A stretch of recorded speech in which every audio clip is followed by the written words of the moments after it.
Where's the gameplay? Brother, give me a minute. I'm setting up. Holy moly.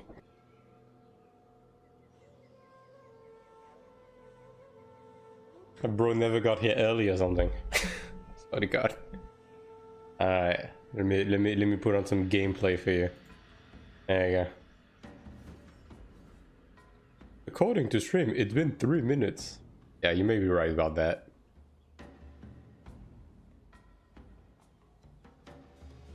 Also, you love to be opening OBS to the notification that Dr. House has subscribed to your YouTube channel. That's, yeah. That's a thing. Mildly threatening, but you know.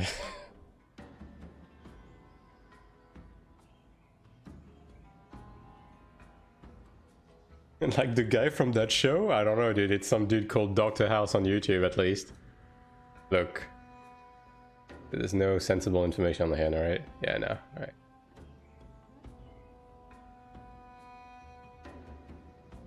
Look. I don't know, man.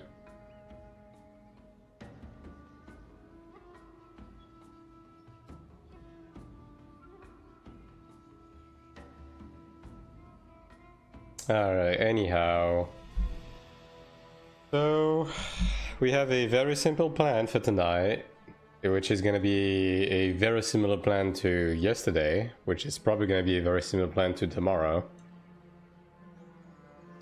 Okay, right there, I hope you're doing well. Well, you know, I'm doing. All in all, you know, things are taking their course, so yeah.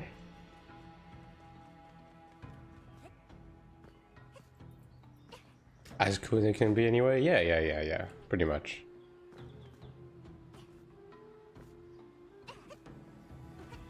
Also, actually got some pretty good news about other stuff as well, so you know, it's always nice. Is it possible to get crafted gear with free-to-play? So, if you mean free-to-play in the sense that you don't even pay for the sub, yes. But you can reliably get crafted gear since there are guaranteed versions of the crafts now. And especially if you run multiple ults, it's actually very possible to make a decent amount of crafted gear. Yeah. If you mean free-to-play in the sense that you're just paying for the sub, I'm only paying for the sub and I'm full crafted. Right? Like crafted plus 20, right? I crafted everything by myself. As you can see on the bottom right here, I crafted everything by myself, right? So yes, it is. Hello Snow White, hello Shoshi. How are you guys doing?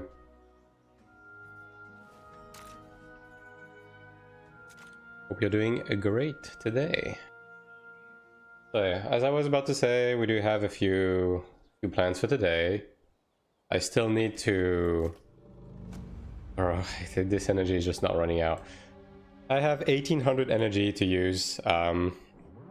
I think I'm gonna try to do my last... Well, I can do 6. So I'm gonna do 6 cradles and then I'm gonna be spamming some transcendence. Basically the goal right now... I can do 11. The goal right now is to hit 3700 eye level before next week. So basically I have 4 days to get the remaining 27 eye level that I'm missing, which is very doable, right? Very doable between the Marcheton board and potential upgrades and so on and so forth, right? So yeah, should be very doable. Now the reason why I want to do that is on the off chance that the access to Sanctuary is locked to 3700. No sub, completely free to play. How much difference is dungeon gear versus crafted gear? Well, it used to be that dungeon gear was completely fucking worthless. With the most recent update, you're actually able to enhance crafted gear to be like pretty close to... you can enhance dungeon gear to be pretty close to crafted gear, right? So basically you can substitute what you don't have as crafted with dungeon gear by just like continuously farming the same dungeon. Like if you want to know like the full details of the dungeon potential system, I literally just made a video covering the patch notes for this week, and it goes over the entire system. But bottom line is, when you farm dungeons, you get the base gear, right? So let's say you get this pair of gloves, right? You get the base gear. And then as you keep getting dungeon gear that you don't need, you can convert the dungeon gear that you don't need into coins. And then you can use those coins to enhance the dungeon gear that you do use by giving them PvE stats. So as you can see here, I enhanced these gloves, which are dungeon gloves. You have 1.2% PvE damage tolerance, which is the max, right? Now crafted gear would be 2.5, but honestly, this is pretty good to begin with. So yeah. What impact do you think the enhanceable gear will have on global launch? Do you think it will be available global season 1? Yeah, I think, as I said this in the past, right? I do think that any system that purely pertain to QOL and stuff like that is going to be present from the very beginning on global. I think stuff that might not be available from the get-go will be stuff like filler stones, right? I do think filler stones probably won't be... Let's say we start with Season 1 on Global. I think filler stones won't be a hit until Season 2, right? But something that the Dungeon Gear enhancement, I think, will be here from the beginning.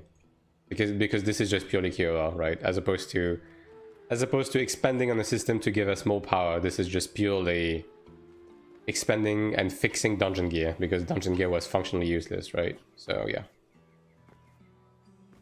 But yeah, if you're purely free to play right now, if you make ults, you can get bound Bailic ingredients to craft your Bailic gear at honestly at quite a satisfying rate, right? Especially if you don't go for the highest possible gear.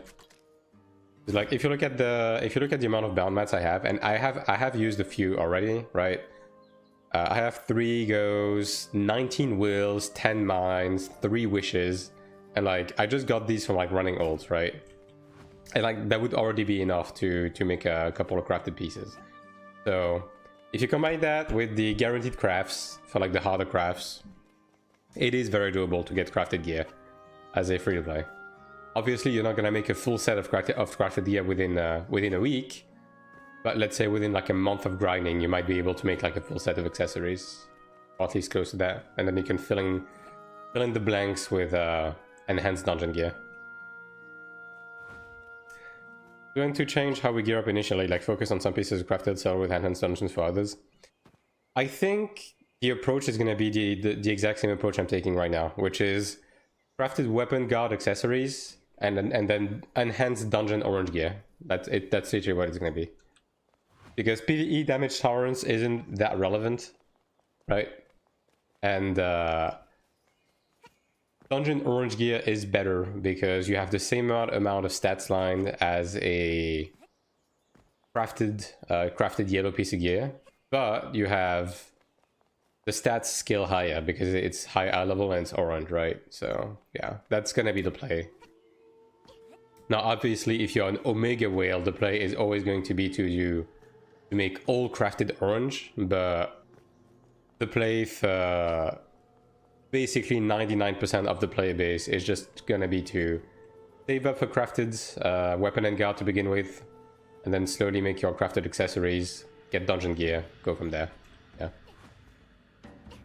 that's basically what it's gonna be. Now obviously we still have a few months before the release of Global, right? So things could change, but as the way things are right now, this is basically how we're gonna operate for sure. Yeah.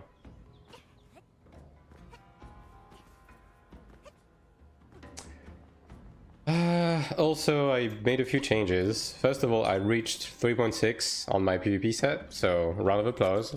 Stream title update, XD.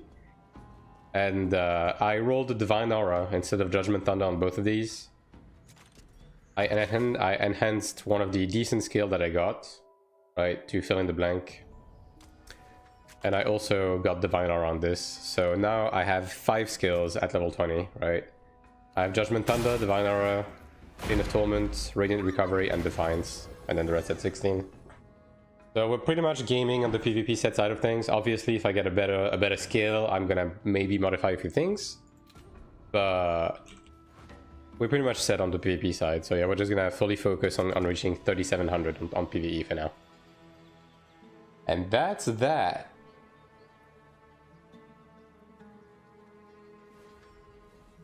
So I don't know if Raiden is around. If he's not, I'm probably just gonna full send my my Cradles without him. I'm not sure. But yeah, might even like. I mean, I do want to tackle a bit of arena, right? Because I did get a decent amount of upgrades, but the thing that I'm scared about right now is the threat of Chanters. Like, Chanters are basically... I basically can't win against a juiced Chanter anymore because of the balance patch, right? So, yeah. The kid I'm making video is still relevant after all the update. I have 2 characters at 3 KGS. Yeah, it's basically the same. It's very few has changed. So yeah, like ults is still the primary way I'm making everything. So virtually nothing has changed. I also believe my old video already covered. I don't know if my old video covered the bound mats. I'm not sure bound mats were out when I made my old video, but I guess the only extra thing you need to know is now when you run dungeons you get those bound version of the Beylik mats, and these are the ones you want to use to craft your own shit. Now obviously if you don't have a sub, you can't sell the non-bound one, so you can also use these to like help supplement, right? Now if you want, my video doesn't really cover full free-to-play, so if I can give you one extra piece of advice is, if you want to make your own crafted gear, full free-to-play solo self-found, you really want to make sure you run all of your Shugo games as well, because Shugo games are going to supply you with a large amount of refining stones, as well as Odil, right? So yeah, 100% on these. Because genuinely at this point, the artisan stones, they're going to be a bigger roadblock to you than the Beylik mats. Bound mat, server bound, or character bound? Server bound. Like, that's why I have so many of these, right? I have like 30 fucking Beylik mats that are bound, that I got across all of my characters.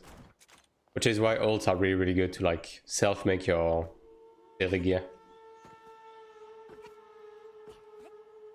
Thankfully. And then on top of that, obviously, you have the season shop. So if you need to supplement your gold refining stones, you can get 10 from here pretty cheap, and then you can get 10 of each Beylik mat from this as well, pretty cheap as well. And these can be transferred through the bank, and they are server bound, so you can just buy them on any character. Just use your coins on all of your characters to use all of these. And then these are the mats you're gonna need to make the guaranteed version of the crafts, which I do go over the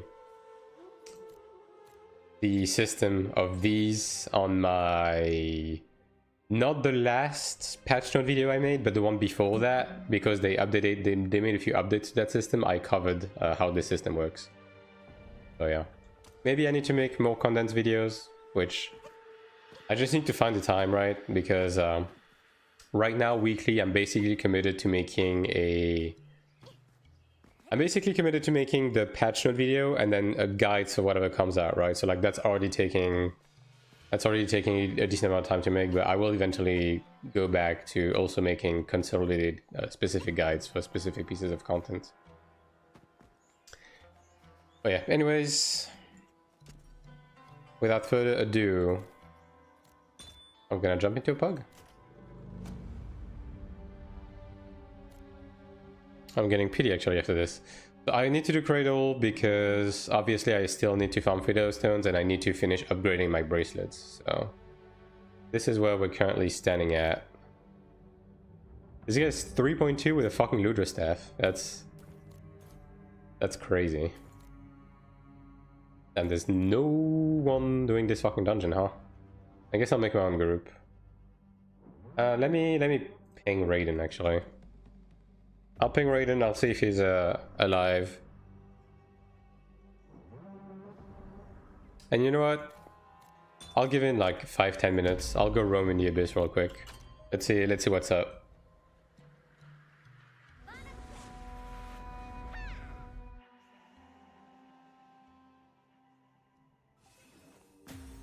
Okay, let me activate these. I mean, I guess I also need... Okay, there's another thing that I need to do, actually, which is... I need to do my weekly Abyss skills, right? Let me see. Abyss weekly, yeah, hunt monsters. I need to do that. Yeah, I mean, maybe I do this until Raiden just wakes the fuck up, because he's probably gonna wake up, right? I only need to do 6 runs, so... Yeah, I might just do that, honestly. That's probably the more reasonable thing to do right now. I've never farmed in Central Abyss. People have been saying that you can get like close to 10 mil an hour by farming in here, so... A bit tempting to try it out. Maybe I'll do that. Yeah.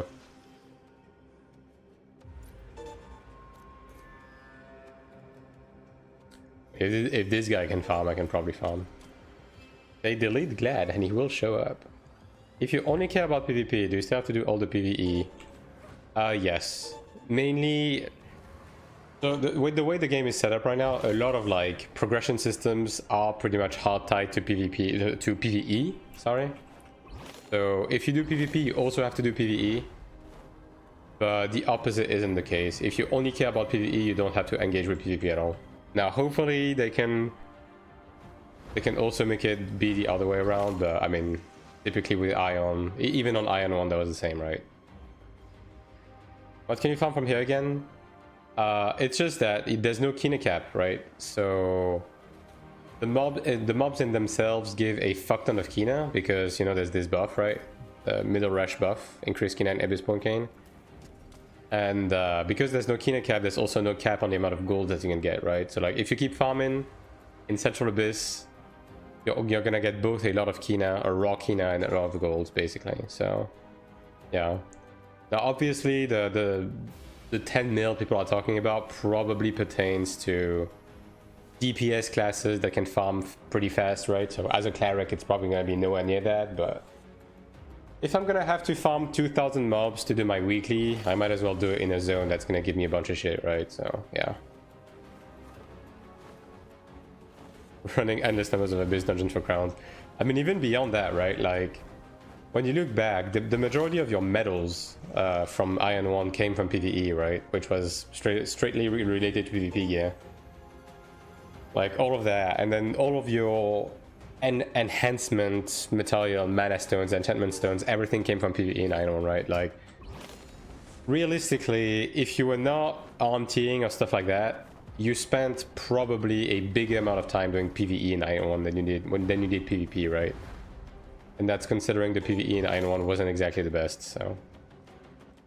Got a question. How can I farm gold medals for Tribunus efficiently? So... I mean, I can just show you, right? So it's the quest that I'm saying, right? So the Abyss weekly gives you 2 golds, right? And then you have the weeklies for attack and defense.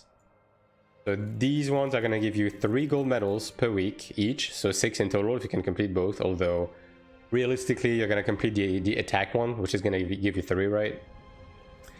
And then obviously Siege, World Bosses, you can get the occasional ones, maybe you can gamble silver medals, which more on that in a second. And then the trade shop medals, you get 10 per week for 300k AP, but you need to be an officer to buy them.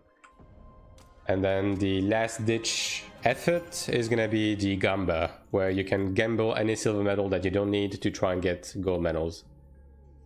So these are your main sources. So at the bare minimum, if you're an officer, you're gonna be looking to make 15 gold medals a week, basically. Yeah.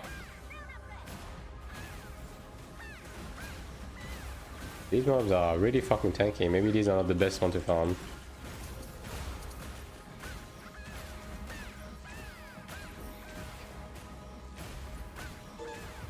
How much have you done? Yeah, this one gives 5,000 AP, 5,000 Kina, sorry. Pretty decent. Although that's really fucking tanky. Yeah, I don't know if I'm a big fan of that. Thanks for the explanation. Yeah, no problem. I mean, there's not much to it, right? And like, that's one of the reasons why it's always surprising when no one is running the rifting quest, because like the rifting quests, obviously they give you the They give you the 3 golds, they also give you a bunch of silvers, and then they give you silver fragments, right? So yeah, rifting is pretty important when it comes to farming metals. PvP players, and so far my biggest struggle is getting Stigma shards. Yeah, I mean, at the end of the day, right, even if you're a purely PvE player, you can still run your corridors, and you can still do what I'm doing right now, right? Which is just like farming in the abyss, right? And you can still do sieges and stuff like that, right? And all of that is going to give you a bunch of passive AP to just buy your Stigma shards. So, you know, even if you don't want to do any PvP, you can do PvP adjacent stuff to get a bunch of Stigma shards without really having to engage in PvP. You know what I mean? So it's not all bad.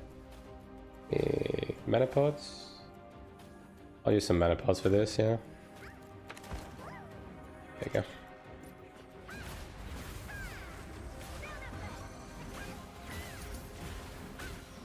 Yeah, I mean, these are a lot tankier. Okay. You know what? I'm curious, actually. I'm curious if... I mean, it's probably more efficient for me to be farming this with PvP gear, right? I'm assuming PvE gear would be weaker. Although I am mixing sets, so yeah, I don't know.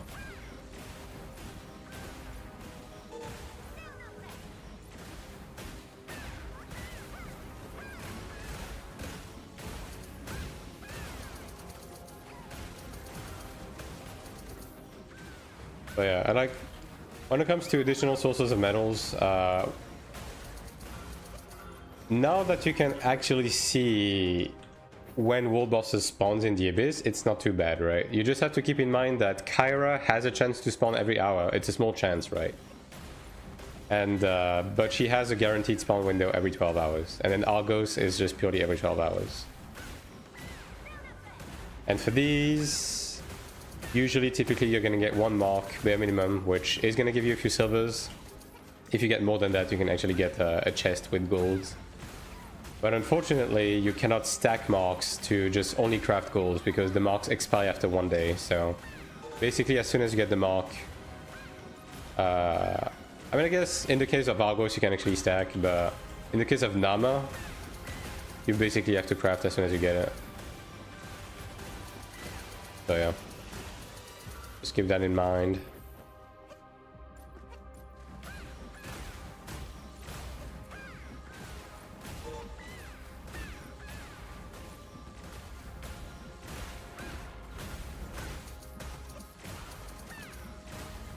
Kina gain is pretty good. It's alright, yeah. It's like 2000 Kina per mob, just about. That's pretty decent. Actually quite decent.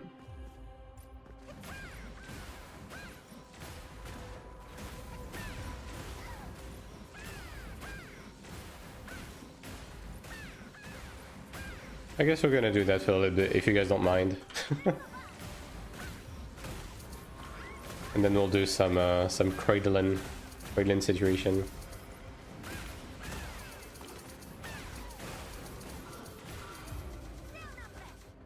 Now the big end would be getting some gold drops, you know what I mean? Oh, that'd be the good stuff. I mean, considering we are matched against the care-best server, right? There's virtually no one coming, so I guess I might as well take advantage of that, right? Farm here a bit.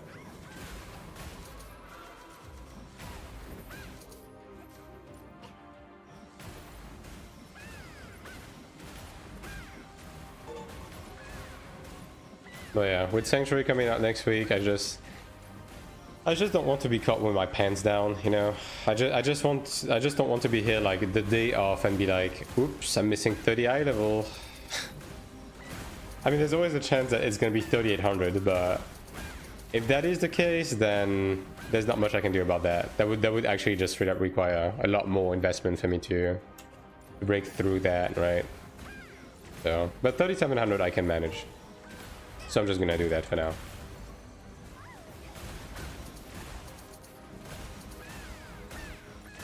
Hey, what up? Nah, come back. Nah. Bro, this guy brought out the ancient spirit and then ran away. That's fucking crazy. Like, dude, you whipped your fucking dick out, you know? Like, brother.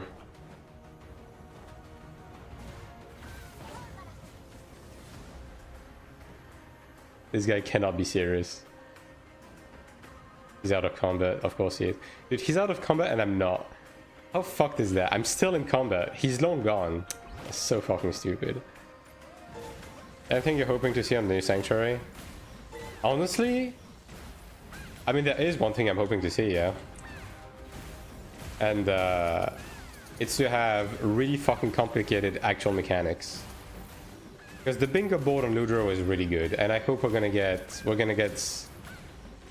something akin to the bingo board in terms of like how creative and the amount of like group coordination it required to consistently clear, right? Because especially when you're progging, okay, this is fucking dipshit. Especially when you're progging, right? It's incredibly important for your strategy to be as reliable as possible, because you want to waste as little time as possible, because we have limited amount of entries, right? So you actually have to sit back and think about a proper strat, which is what my group did, right? We actually had a spread that allowed us to basically clear the bingo board without relying on luck like at all, right? So yeah, I want to see something that makes us whip out the MS paint, you know what I mean? That's basically what I want. Match with an interesting server, can leave the base because they can fourth. Yeah, I mean, I would say both has pros and cons, but at least now if you're matched against a hard server, the ranking point situation isn't like terrible anymore. So but obviously, if you're mainly focused about if you're mainly like a PvE player, then yeah, it's probably not the most fun time for sure. Yeah, there we go. First gold of the day. These guys don't even want to engage with me. This is the second guy that has just passed by without attacking me.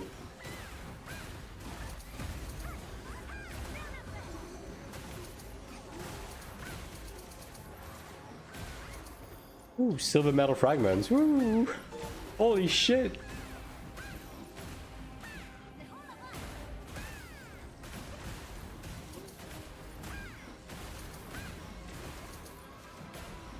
I've seen the bigger glads, always seeing Horn Dragon Awakener. I'm going to sell too. I'm already Fludra. Is it extending Greatsword at Horn? At the end of the day, I still think non-extend is like better in a lot of cases. That being said, extend obviously puts forward a pressure that a non-extend cannot put out, right? Especially if you're getting kited. Like if you're fighting like a cleric or ranger or something like that, right? You might be getting kited, and the extra range is gonna come in handy. And the DPS profile of both of these isn't that different, because the Horn Dragon weapon has more soul binds, has a bit more attack, but doesn't have like PvP attack or anything, right? So the DPS profile is quite close. So Ludra is probably gonna get you pretty fucking far. That being said, I'm still of the opinion that the actual play is to play both extend and non-extend and just switch between the two depending on what you're doing. Because like if your target is stunned and pinned down, then you have no reason to be using extendable, right? Like that's an easy reason to switch to non-extend. What is your average ping? It's between 180 and 200. I'm playing from friends, so yeah. It's around that.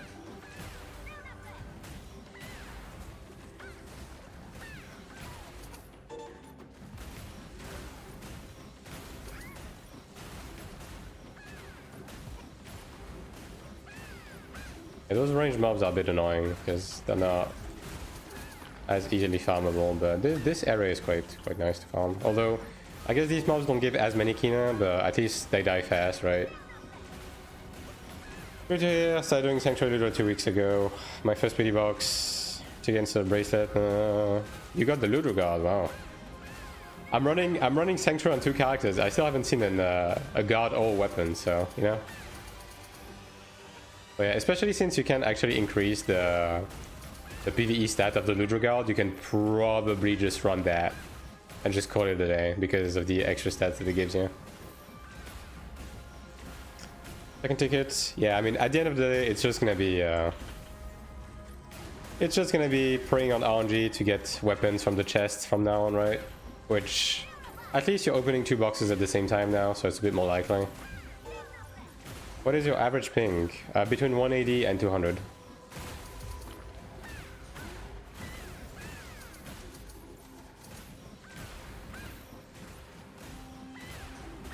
I am playing from France, the third world country known as France.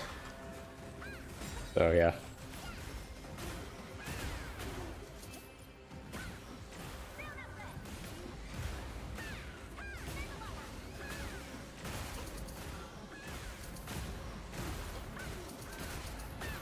I'm really stoked for the upcoming update, right? But dude, I'm gonna be honest, I have that Iron 1 itch as well. Like, I kind of hope that there's gonna be some sort of like Iron 1 like server that opens at some point in the future, so we can do a few Iron 1 streams as well.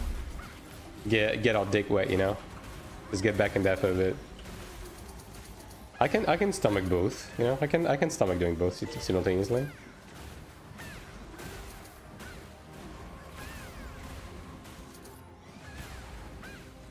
They're looking to have a task change ticket. They have mentioned it in the past, but they don't seem too pressed about it. So I would say it's maybe gonna happen, but if it does happen, it's probably gonna be an event thing. And I don't see it happening incredibly soon, right? Yeah. But then again, it's NCSoft. Like, sometimes they say something is impossible one week, and then the next week they're like, XDJK, we actually did it. So, you know, maybe it will come sooner than later. But at least, in my opinion, it's probably, if it's gonna happen, it's probably not gonna be until season 3. If I had to take an educated guess, yeah.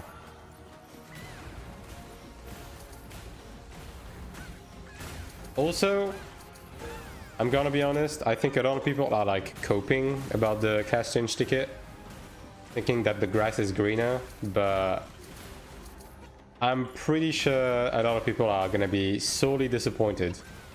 You know what I mean? Is this guy serious?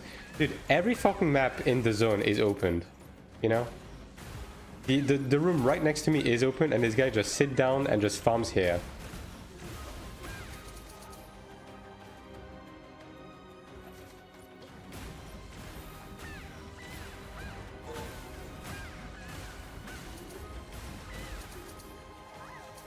Oh, that's why. Yeah, I mean, you know, Wheels are not beating the massive retard allegation. It is what it is.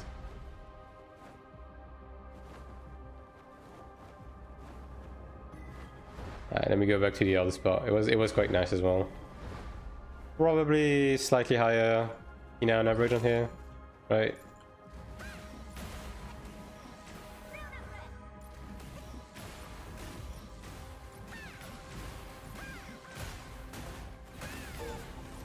Yeah, Raiden might be asleep, so yeah, we're gonna do this for a little bit longer, and then we'll do some dungeons. I do want to run some dungeons today because I am broke as fuck. The astute observer may have seen that I'm hella broke.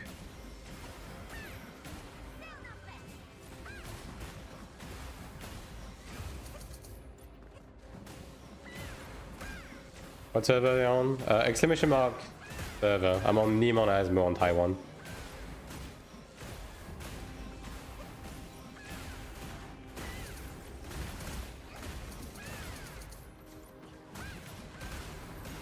Anytime you iron broke? See, that's the real question. Okay, here's the thing with me, right? I'm the type of guy that if I'm sitting on resources, I'm thinking about the fact that these resources could be upgrades, right? So I don't really sit on my wealth, you know what I mean? I just immediately invest it into improving my character typically, and that is true on every game, by the way. So I may be in a permanent state of being broke, but strong. Broke but strong. Raiden just answered, so yeah. Well, we'll run in just a minute. Yeah, exactly. I was running. Yeah, alright. Let me know when you're good, and I'll get out of here and we can get some runs in. Life of a Cleric broken no cube space. Yeah. Well, in Iron 1 it was, for sure, yeah. For real, for real. You can probably dig out some of my Cleric and Chanter videos, even on Templar, to be honest. From Iron 1 on my YouTube channel, and then if you can snipe a moment where I'm opening my inventory, you would like to actually gasp in aura.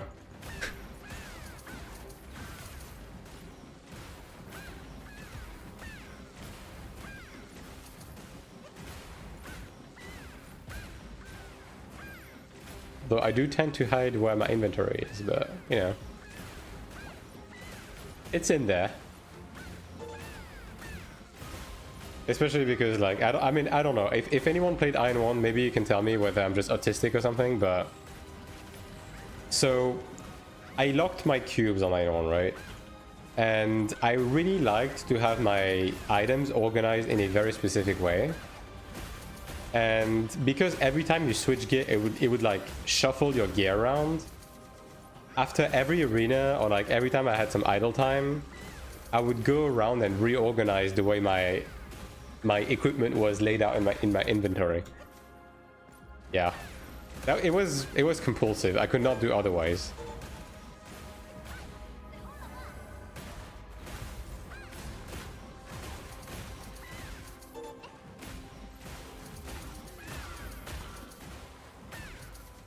Now in this game I haven't reached this point yet.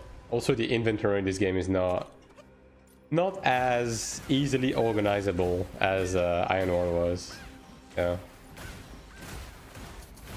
Pushed auto sort many times. Yeah. Yeah, I couldn't. I just locked my cubes and I was just manually moving my shit. I needed my scrolls to be laid out in a very specific way, with my armor laid out in a very specific way. Inventory in Iron 2 unlocked his ass off. Some things don't change, yeah. We'd have an accident? Ah, yes. I mean, this is precisely why I was locking my inventory. 1 cube locked and only gear in, 2 locked for consumables, crawl rest trash. Yeah, exactly. Usually okay. Usually you have the trash cube at the top. This way, every time you automatically obtain item, it just goes into the trash cube, right? So it doesn't mix with the rest of the gear. Very important. Is being added to some of my inventory by my own system. I think this game is gonna get there, right? Like, we are already able to drag and drop shit now, right? So yeah, I think this game is gonna get there. Just, I may be coping, right? But surely the PC UI is gonna save us. I'm the online. I'm gonna exit them. Maybe you saw at some point, which never did. Yeah. Okay, I'm gonna be honest, guys. I do need to make a few guide videos for like systems in this game and stuff, but there's like a part of me that want to make a video about sound effects in this game versus Iron 1. I don't know, man. Or maybe like just make a video that is like only very extremely specific petty complaints about Iron 2. You know? Like, yeah, I don't know, man. I would really want to talk about like that niche, useless shit that nobody cares about.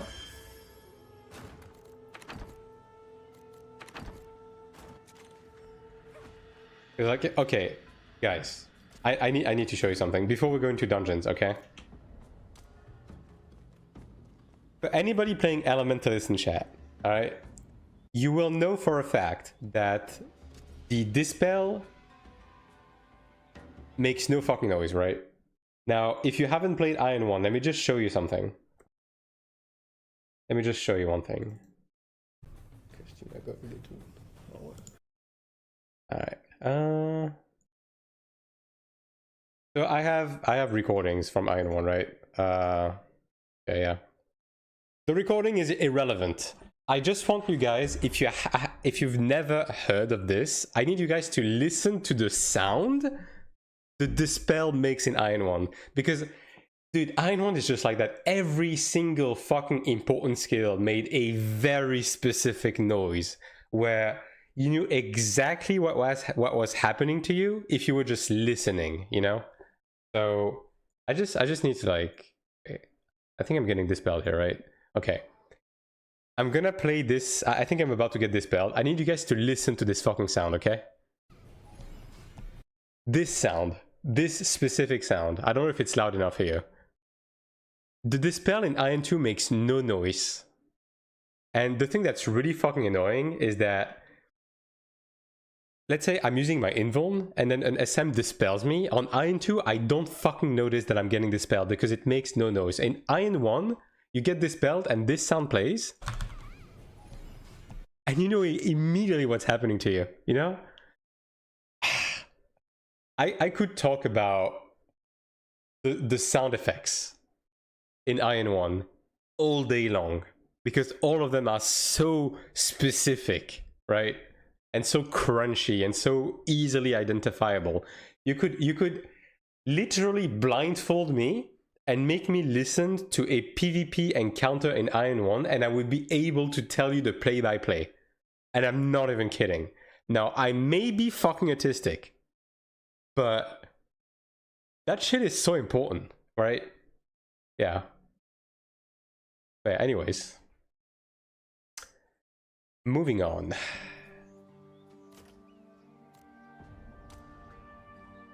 I'm not a sound effect. I couldn't hear it over blasting hardcore whip disco music, smashing my buttons. Okay, Raiden, I know a lot of people did that, actually.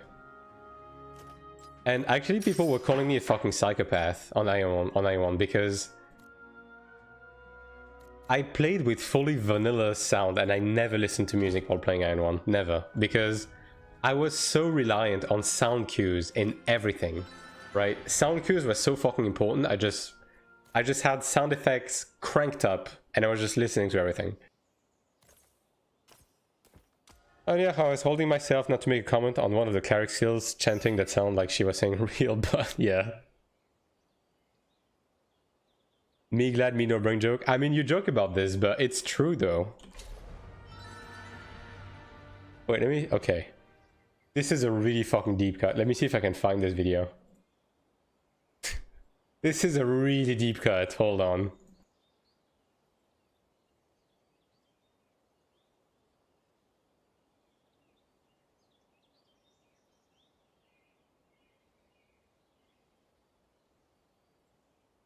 Yeah, I don't know.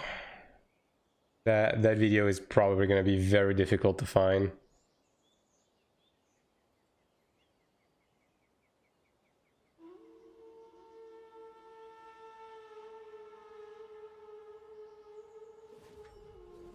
Yeah, I don't think I'm going to be able to find that.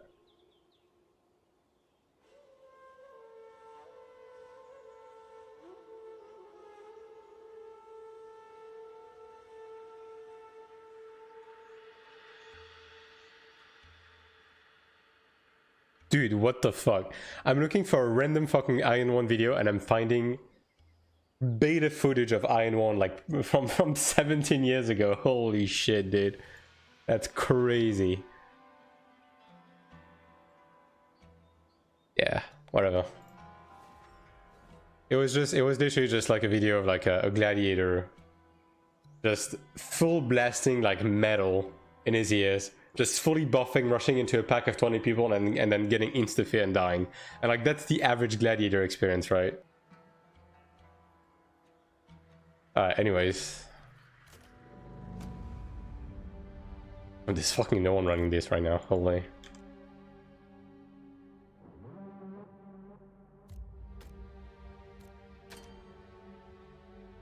Triggers.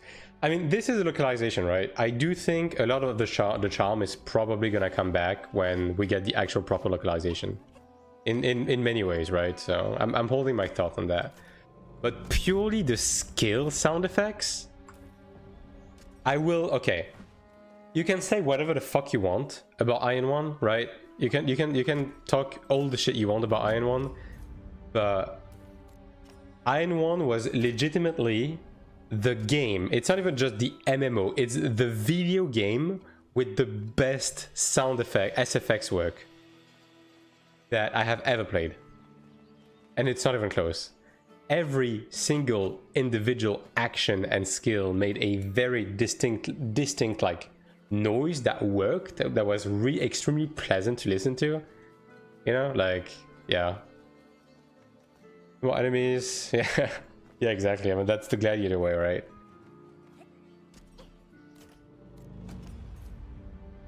These fucking chances think... These fucking chances think that they can have a free pass, like, brother, just go away. Iron 1, SFX, Blue, World of Warcraft, Out of Water, back and released. I mean, even to this day, dude, like, I still haven't played an MMO with better sound effects than Iron 1. It's kind of crazy. And like, again, you can talk about many things about Iron 1, but dude, the SFX in this game is immaculate. I will endlessly glaze the sound effects of Iron 1. And like, I'm serious. I'm genuinely thinking about making a video just about the sound effects alone. Because I don't think Iron 2 is doing a bad job with the sound effects, right? I think Iron 2 is doing an okay job with sound effects, but especially on the PvP side of things, dude, you could, again, as I said, you could literally close your eyes in Iron 1 and just operate based on what you were listening to. This guy, dude, fucking suck my entire dick and balls. Get out of here. Are these fucking chances serious? Like, yeah, I'm barely 3k. Let me talk hard mode real quick. I love hearing overhead slam over and over. I mean, dude, okay, the equivalent attack to overhead slam between in Iron 1 was crippling wave. Dude, crippling wave in Iron 1 was so crunchy, you know what I mean? It made a... Dude, the noise that crippling wave... Dude, knocking anyone down as a class that used knockdown skills in Iron 1 felt so good. Open menu to give me Iron 1 specific location class back. Yeah. I mean, on that front, I guess it's fine because these are just like callbacks, right? Although I will say that specific button pressing menu like sounds, I would like to see back. Now, that being said, you can tell that even the Iron 2 team was eventually, yeah, the Iron 1 sound effects are better, because between the pre-release footage that we saw and the post-release, they added a bunch of Iron 1 sound effects. Like, for anybody who has not played Iron 1, right? The sound effects when you open your wings, this sound effect is the wing opening sound effect from Iron 1. Although, I will say, Iron 1 had an extra... See, that's exactly what I mean, dude. I need to fucking play Iron 1 in this stream to just, like, draw comparison. But on Iron 1, opening your wings made that sound, but it made another sound. Specifically, the wing opening had a small sound effect to go alongside this that also played when other players opened their wings close to you, which was very important because it gave you, number one, it was pretty cool when you did siege and a bunch of people opened their wings and you heard everyone open their wings, right? Like, there's no way these people can be serious. No, that was cool. And number two, it gave you intel if you had someone in stealth close to you that was opening or closing their wings. Okay, there we go. That's a proper chanter. There we go. Fucking finally. So again, it's not just about the fact that it adds to the game, it also gives you sound cues in PvP, and that is so important. It sounds so minor, but it is so important, dude. And Iron 1 was full of that. A whoosh while there's a ding, yeah. Power shards as well. They copied the power shard sound effect from Iron 1. Although they copied the power shard activation sound effect, but they did not copy the fact that your attacks made a different sound if you had power shards on or off. Which I guess that's fine, right? But, you know, once again, Iron 1 was just full of these, right? A kiss bind, same sound. They have changed it. they have changed Kisk Bind to have the same sound as Iron One. Although it plays the sound, but it doesn't do the cute little like animation. You know the one. So yeah. No power shot spam weapon seizure either. That's probably a good thing, because if we're gonna be honest, first of all, it was seizure inducing, and number two, people only used it to BM. So probably a good thing.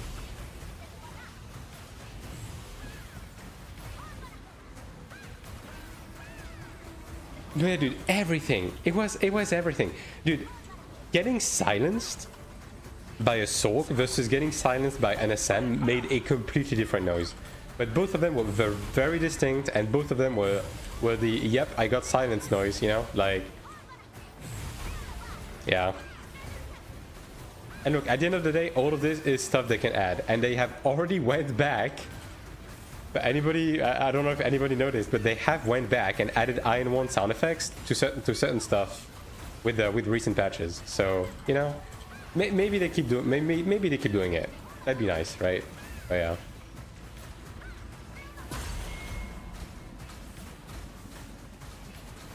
Yeah, some sound effects were yellow. Damn, I might be too far. Okay, we're good. Okay, well, we're not good. Never mind, Pink has decided otherwise. I guess I'm yellow with this group then. That's weird. Pink diff. I had the new sanctuary requirement is 3.7k, you know anything about that? I haven't heard anything about that, no. I mean, it could be accurate though. Like, I think it's a pretty safe bet. Which is the reason why I'm trying to reach 3.7 right now.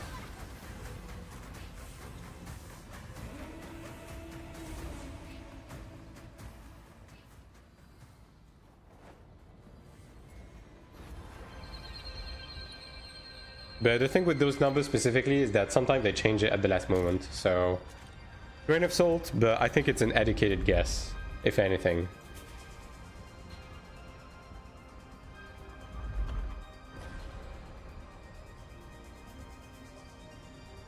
Need to amplify my armor by then. Yeah, I mean, you still have like what, 4 days, which is the same for me, right? As I said, I'm missing 27 eye level, which is what I'm gonna be focusing on upgrading before the end of the week. Like that's my goal. This ranger is trying to kill me, as they do. Yeah, that's the thing ranger does.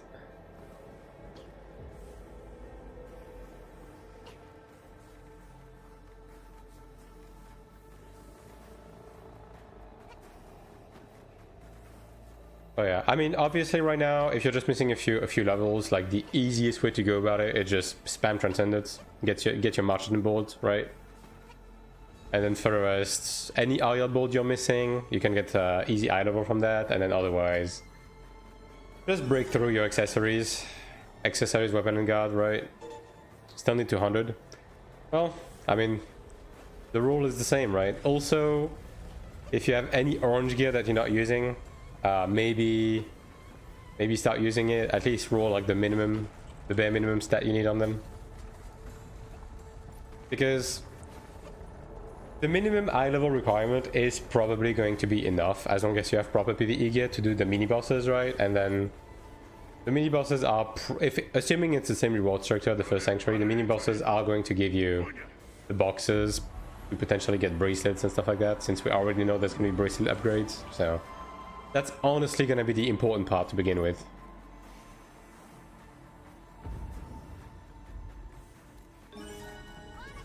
Yeah, see, that's the noise, Cyber. They even added it to the dungeon keybolisks now. And again, for anyone that doesn't know, that specific noise is the binding noise from Iron One, the exact same one. I don't know, man. Like, the people working on Iron One back then, these guys were cooking with the sound effects, dude. They were really good at making really good sound effects, all unique and distinct from each other too, and it just worked.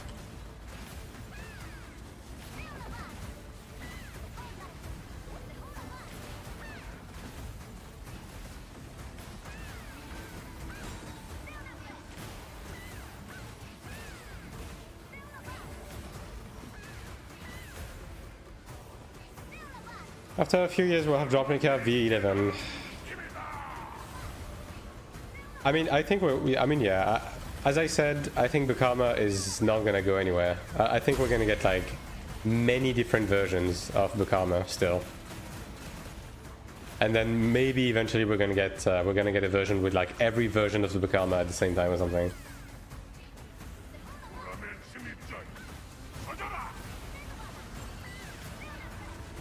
Because all of these have had the excuse of being like in a space rift, you know, in a different point in time, in a different like, in a parallel universe, you know what I mean? So yeah. I think they're gonna whip out the Commander Bukama at some point. Maybe as soon as Morheim, who knows?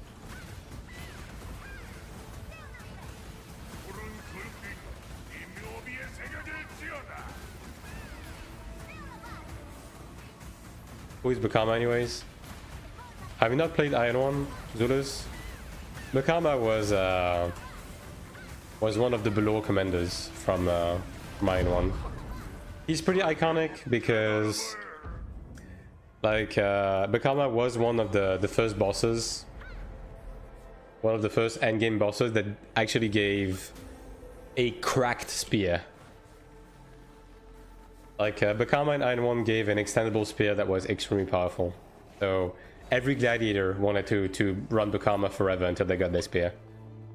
Having to skip all dialogue on main quest. Okay. I mean, Bukama is basically an Iron 1 reference. Yeah. A prominent like dungeon boss of the vanilla Ion, basically. Otherwise, he was the first commander to establish a hard battle foothold on Asmodee. Yeah.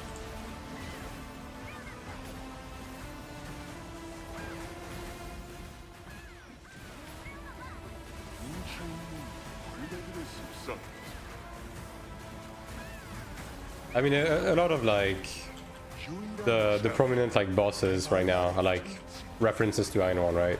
Like Chromede is another one. Chromede was another like important character from Iron 1. Community-wise, it is the spear, yeah. Like, Iron 1 was the type of game where loot was group-wide, right? There was no personal loot, and then the drop rates were abysmally low, so... Basically, every gladiator that played before 3.x had to go through the rite of passage of farming Bukama religiously every week after reset, until they eventually got their spear. And some people farmed it like 500, 600, 700 times and never got their spear.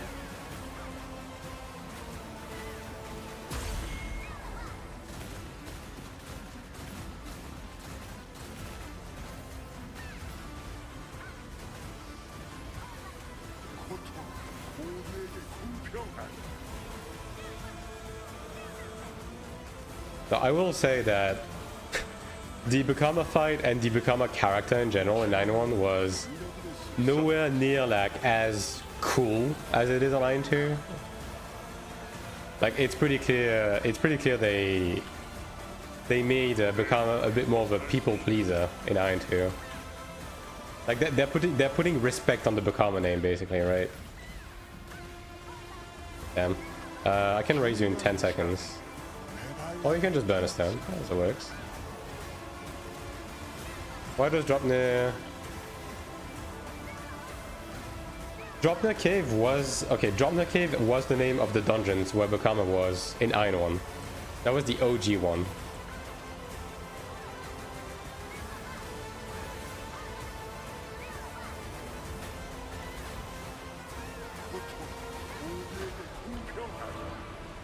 I don't remember any other bosses that were known for loot in Iron 1, especially for Stormwing. Oh, there were quite a few. Iron 1 was very specific about loot and iconic stuff. Hey, I got another mine. Look at that. Let me grab my 80 accessory. And we go again.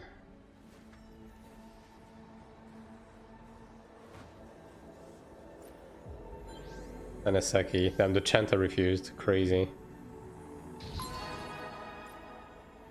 Okay, so let me think. So 1.x, Lanok and Triron, very iconic.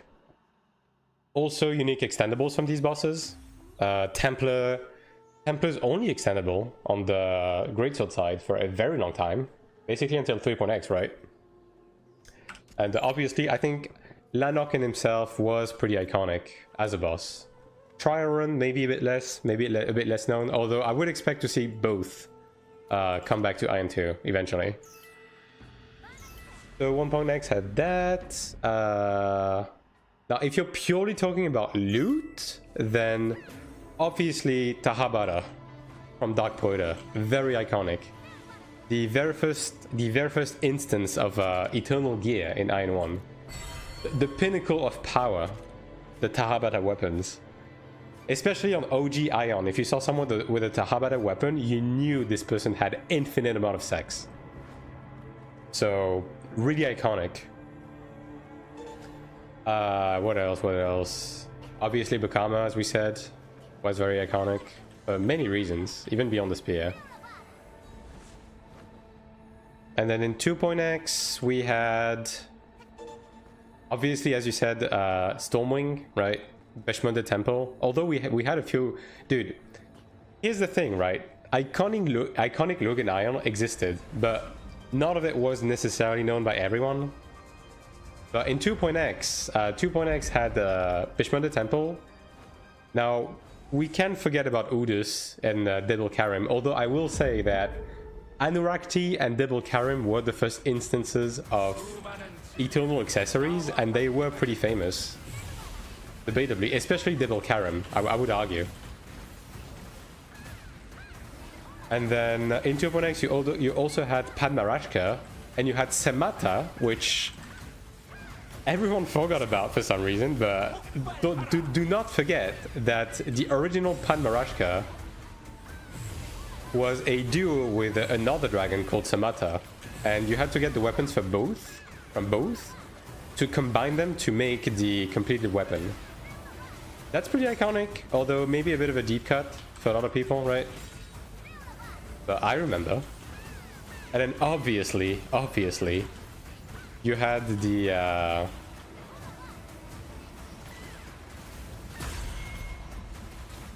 quest line, right? So the legendary quest line in 2.x with Veil and God, what was the name of the other one? God, I'm drawing a blank. What was the name of the Asmodean one? Mystarius. Okay, there we go. I was drawing a blank for a second. So Veil and Mystarius, the quest line for the armor, with the very famous pauldrons, like the pauldrons that everyone wanted but nobody ever got, right? From Veil and Mystarius, and then from the same quest line back then, you had the illusion weapons, which were the level 54 extendables that basically no one ever got. But these were pretty well known as well. And then comes 3.x. 3.x was also very famous. You had the Vashati weapons, which, again, everyone wanted them. From Rentus base, right? Let me turn this off. Okay. So you had Vashati in 3.x, and then obviously you had Tiamat. Who else? Other than the Tiamat and her extendables. Arguably, I will say that the Tiamat extendables are probably the most famous extendables in all of Ion. And thanks for the Prime, Sham. Appreciate it.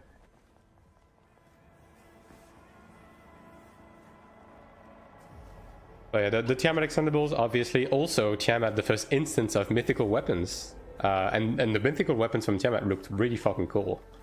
Like with the semi-transparent stuff. Yeah, really cool stuff. What else did we have in 3.x? I mean, we had Tiamat's Fortress, but that was just gold gear, right? Tiamat Fortress had really famous skins, I guess, like especially armor skins. But I'm trying to think. Oh, how could I forget? Sunayaka. Talking Sunayaka, dude, with the hairpin and the weapons.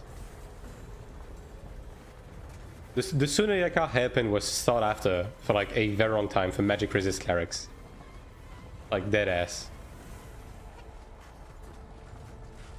Yeah, no, I mean, I don't know Anchovy, man. I don't know. I think Iron One did pretty well when it comes to like having famous loot, you know? I remember running a Tiamat Fortress and falling asleep mid-run. I really liked Tiamat's Fortress because it had some cool, unique mechanics, and also the music was really good in Tiamat's Fortress.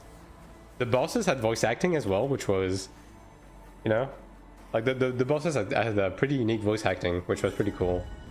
So it was one of my favorite instances, but it was very long. I've done the new Transcendence at level 4. I've only done level 3 because I haven't really had time to deal with the headache of running level 4 with pugs, but I will run level 4 eventually, yeah, when I get a moment. It did nothing came close to Bukama's Spear fame. I mean, I guess by essence of it being one of the first ones, right?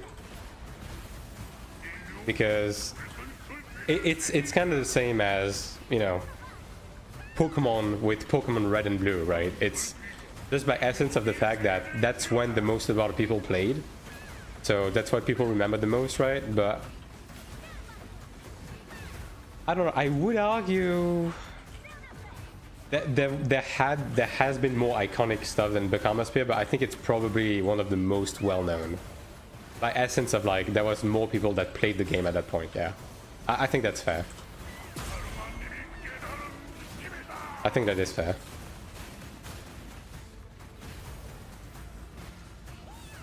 But Iron 1 made loot very exciting for sure. And I think Iron 2 has some stuff going for it as well, right? I think the Ludra weapons are pretty exclusive. And they do bring a bit of a surprise factor when you see someone have one, right? So yeah, to some extent. Although I hope we will get more like cool, unique loot down the line. In terms of skins, the Barataro gear was very pretty. Iron 1 fucked with skins. Like, I'm gonna be honest. And look, man, I'm sounding like the biggest Iron 1 glazer of all time here. I understand that, right? But the fact of the matter is, Iron 1 is very precious to many people for a reason. And dude, Iron 1 is one of the best fucking game I've played skins-wise. And that's tragic. I mean, I guess we don't have to take this, though. Iron 1 had insane skins, left and right. But I will say that Iron 2 is doing really well on the skin side as well. Although I will say that a lot of people are not giving enough credit to the non-cash shop skins. A lot of people don't realize that this game has some really good skins other than the shop. Yours, Vava. First week playing, I crafted some shitty green gear on my sword and it was beautiful. Yeah. I mean, Iron 1 is the only game that made me stop and craft a Balik set and like a master set for the skin, you know? No other game has made me do that. You know what I mean? But Iron 1 also had house residence? Yes. Iron 1 housing was really cool. Now, the housing, like the decoration system wasn't like the most pushed, but it had some really cool shit. So, number one, each faction had a residence area, which was absolutely fucking massive. Like, the size of Pernon and Oriel were insane. In terms of like how big and how many houses there were, right? And then on top of that, when they added housing, they also added houses to like actual zones in the game. So you could buy a house in a main zone, even in a PvP area, right? And then having a house had like some really interesting perks, like removing death penalties, like improving your proc rate and crafts, so on and so forth, right? Housing was really cool. And then the housing system itself was also pretty cool. The furnishing was pretty basic, but you had stuff like you could program a custom jukebox in the sense that you could basically program a jukebox to play any song you wanted, because there were like instruments, and you could input code to play any song you wanted. So that was pretty cool. Many people don't know that. When you had the apartment, if you were, dude, I mean, I'm gonna be honest, if you're someone who actually played Iron One, you kind of had to have a mention. Like, the mention was borderline mandatory. Yeah, for the soulbind stuff, right? I mean, this the soul sickness. Sorry.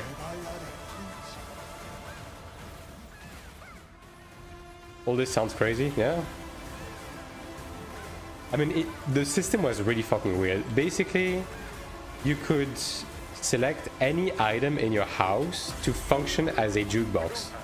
So typically what people would do is they would buy those wooden cubes, and then they would set them to be jukeboxes, and then you could input code from your Shugo to play a song, basically. Oh yeah, it was pretty cool. It was really jank, but it was pretty cool.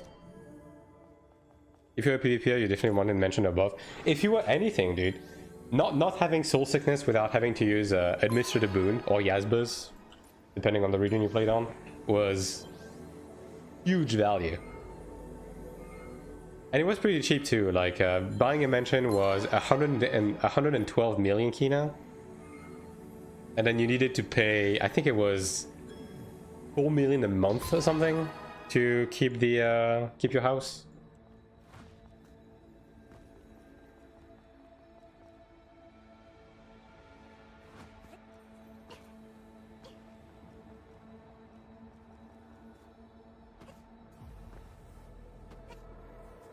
And this guy pressed the button.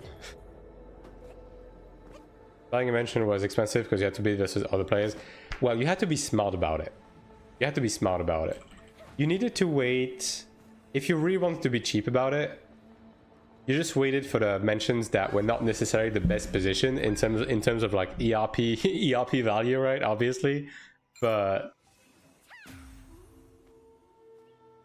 you also 3.5, yeah, sure.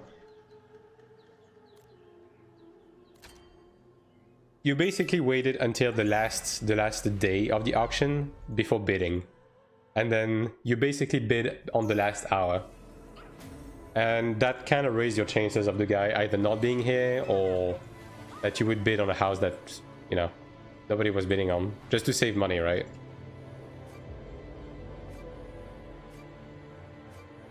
But yeah, housing was pretty cool in Iron. Also, if you had a house, you had a portal that you could summon to warp back to your house. So you had a second way to like return, which was pretty cool. Iron 2 housing when? They have said that they're gonna bring housing to this game. Now, it's probably not gonna be anything like Iron 1 housing, but at the very least, okay, here's my prediction. If you guys remember the Ion Vision trailer, their initial plan was to have Oriel and Pernon be basically in the same area as Pandemonium and Sanctum. I wonder that if they bring housing back, because we know that Sanctum and Pandemonium are coming for the first expansion, I wonder if they're gonna bring back Oriel and Pernon and they're gonna have them be within Sanctum and Pandemonium. That'd be pretty fucking cool if that's the case. I remember having to bid one build to get a mention after server merge. Yeah, I mean, obviously, it depends on the point in time and what server you're on, right? Obviously. Although I will say at this point, sometimes people bought mentions for more expensive than the estates, you know, the step above. Because like above mentions, you had estates and palace, right? Like estate was 300 mil, I believe, and palace was like 1 bill or whatever. 5.x, yeah. I mean, in 5.x, I was able to get a mention for like, I think 300 mil, which was okay, especially accounting for the 5.x inflation. That would be sick, yeah. I have a feeling that's something they might do. I mean, either way, if they bring housing, I want to see Oriel and Pernon. I'm gonna be honest. So Perman, I did like Perman. I really like Oil. Oil is one of my favorite areas in the game. Am I in one? It's so cool. And fun fact, back when I was doing private server stuff on Iron 1, because I did host a private server for like a decent amount of time, Oil was one of the maps we had as a PvP map because it was so cool.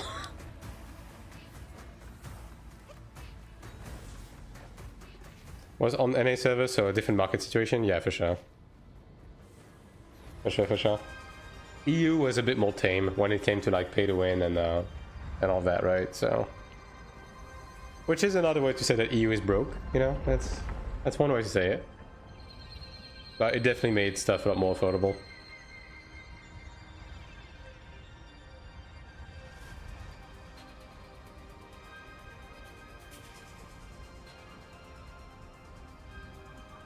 But yeah, like all of this specifically is one of the reasons why I want to also play Iron 1 on this channel. Like, you know, Iron 2 is still gonna be my main game and everything, and I have a ton of plans with Iron 2, but I do also want to occasionally play on Iron 1, even if it's like more casually, right?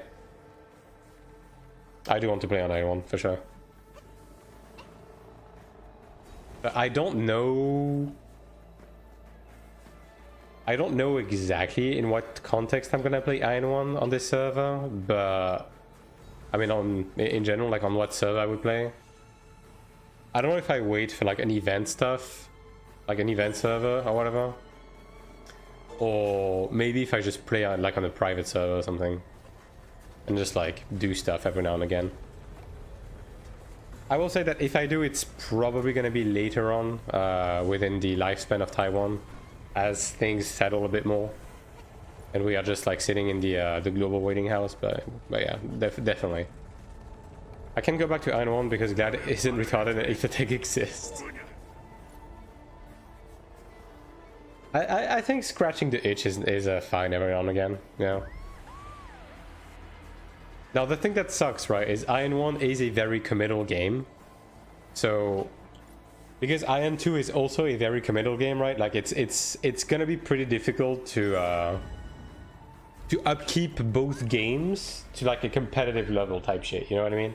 Now, if I can bring this channel to the point where I can actually make a living out of like streaming, then I have it in me to be degenerate enough to keep both competitive, but yeah, I don't know. It might be a bit difficult. Been wanting to find one private service in behind retail. Yeah. The thing is that the only private server on Iron 1 that has been really stable and has good code has been Euro Iron, right? So that might be a decent choice. I don't know.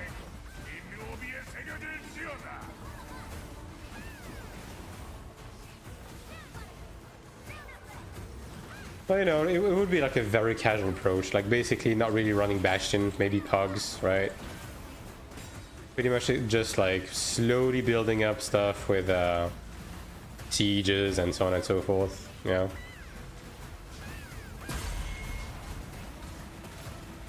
Like end season 3 or something when the updates have slowed down because of the big stuff in a good spot. Well, here's the thing, Anchovy, they have already announced that we're gonna get the first expansion is basically probably going to be in season 4, so end of season 3 is probably gonna be the most active we're gonna have. Yeah, I don't know, we'll see. How far do you think you are from being able to make a living out of streaming?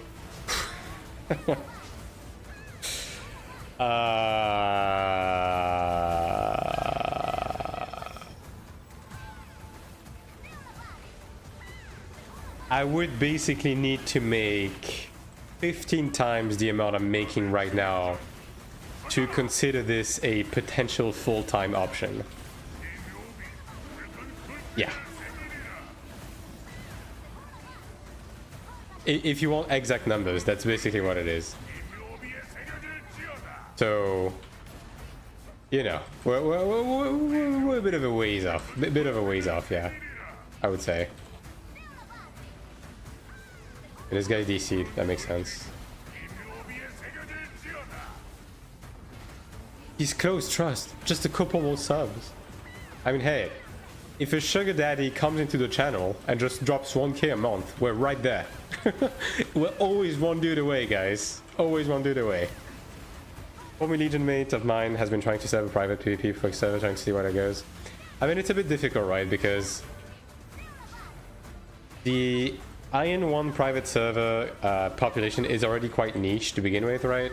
And especially with Iron 2 being out, it's gonna be more and more difficult to get people to play this, to play like Iron 1 private servers. But you know, I think there's always gonna be population. You don't necessarily need, holy moly, you don't necessarily need like a fuck ton of people to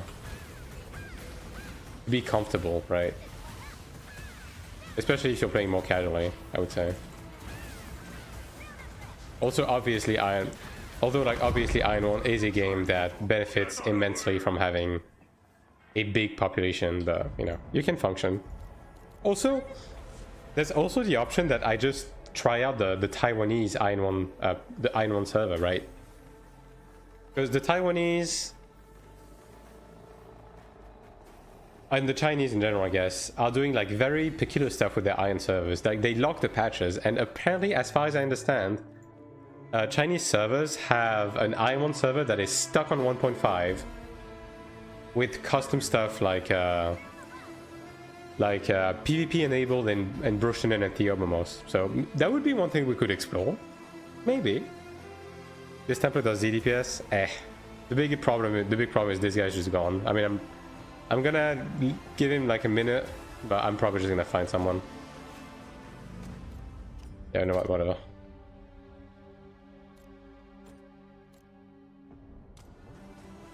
Played on Not Ion for quite a while, but the population just died at some point. I mean, Not Ion eventually closed off, right? So that's the problem. Not Ion was definitely like the best option out there to get like a quick Ion fix, you know?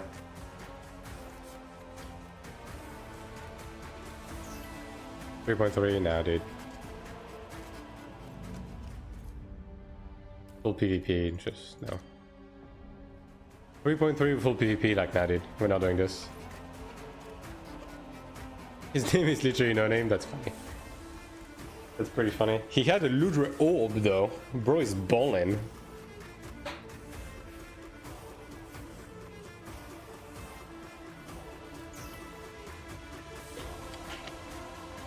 Another Templar. I mean, unless this guy is like an insane fucking whale. I mean, that's fine. It's gonna be a slow kill, but that's fine.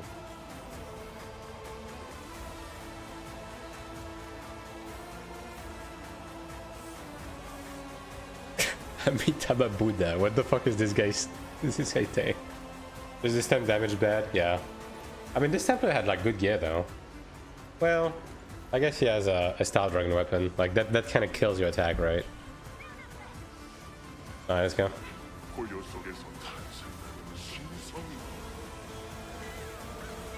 He's praying for drop, yeah. I mean, all of us are, right? All of us are doing this for the Philistines at the end of the day.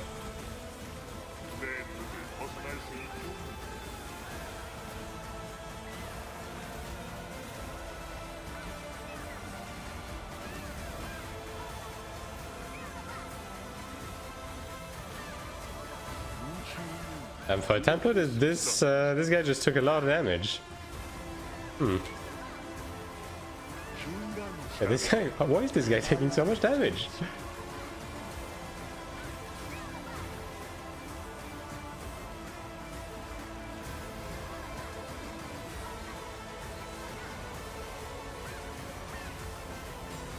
But I mean, we'll see, right? In due time, in due time.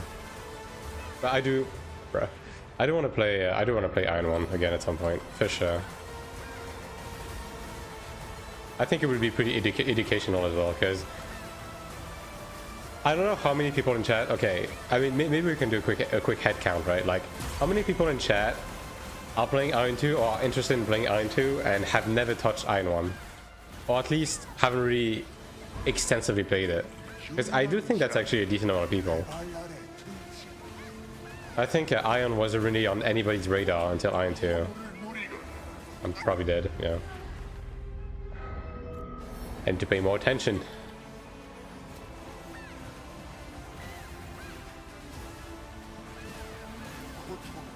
And even for people who played Iron 1, I think most people like didn't really play Iron 1 beyond like 2.x and those type of patches, right?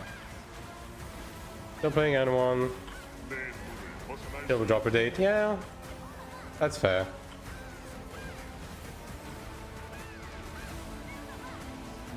So are you playing like on the... Are you playing on like retail or something? I mean, auto hunt, I guess, is a feature of retail right now, so probably, I would assume.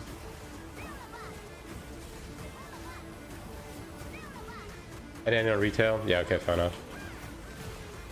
I'm gonna be honest, I haven't really touched retail at all. Like, since, basically I quit in 5.3, right? I quickly checked the game again after the 6.x patch. I kind of hated the whole like transformation shit, and I never touched the game again. 1.x, 2.x, best for me, no still is not up for debate. Yeah, I mean, I will say that one thing that 1.x and 2.x did the best was the simplicity of the game. It was, and that's not a derogative thing. It's just like the simplicity of the game made it like better in many aspects, for sure.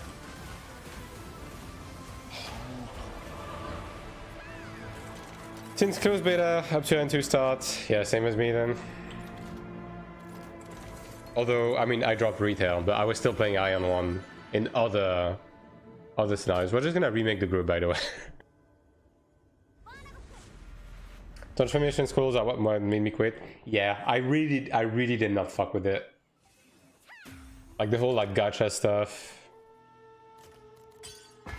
Yeah, not a fan. Not a fan at all. Down to the last 100-200 players. I mean, I don't even know that EU retail has 100 players. I'm gonna be honest. I think EU retail probably has like maybe 30 people. At least that's how it feels.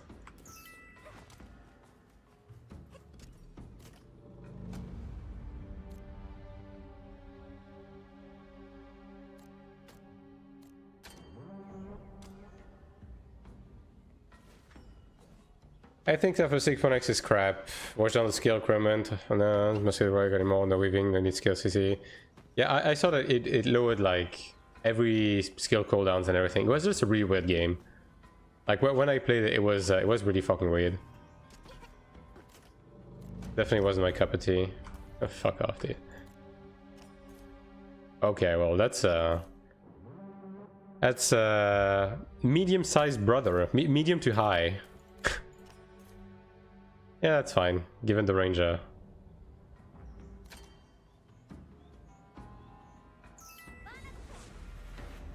Population was already dying. Yeah. I mean, retail just kind of... 6.x was kind of the nail in the coffin, and then 7.x just finish it off, right?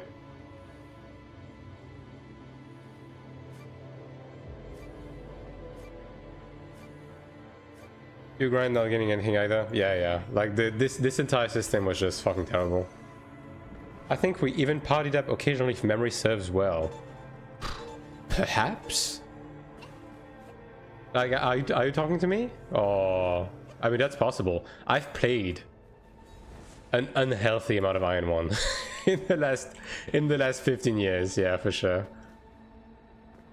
Even more than that. Bro, fucking 17 years of Iron 1. Holy shit. 6.x, when they simplified all skills, would shield the game for me. Yeah, I mean, 6.x was the quote-unquote soft reboot, because basically 5.x, they did a bunch of dumb shit, and they sold 6.x as a full reset reboot of the game, and then they run like the player survey, and then they sold it as Ion for the players, right? And it sucked balls. It basically nuked all of the original systems, right? Like, it wasn't good. And then the transformation stuff was like the nail in the coffin of like this entire reboot thing. Yeah? I mean, maybe like if you give me a list of like where you've played, I might be able to maybe pinpoint exactly if we've played together before. Well, you guys self-resed. Oh well, if you self-resed, I'll get you up.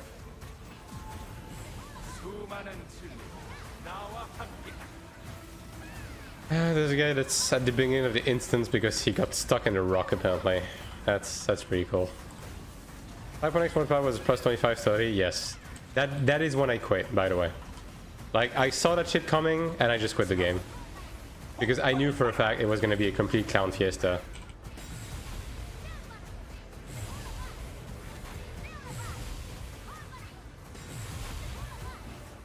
And it was.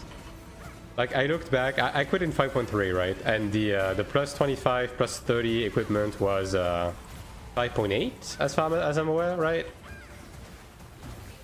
And yeah, like the fact that when you hit a guy once, you procced 50 million debuffs on you because of those, like, just fucking stupid. Yellow. We're joining some of Sierra's party to help out when static people were missing. Well, I'm really bad with names, so you're gonna have to be more specific when it comes to the content, but perhaps so. Or maybe be more specific as to what server it was, I guess that would help. Yeah. Okay, well, the rest is on the opposite side of me, though. That's on you guys. I'll go open the other stuff for this guy to finally get unstuck.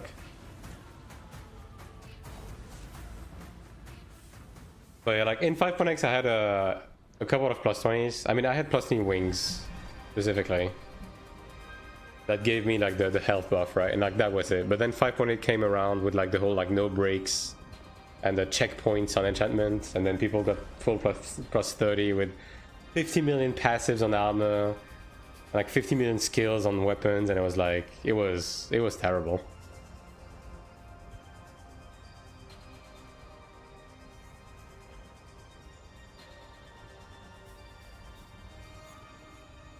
Who knows how you get out of falling into a rock?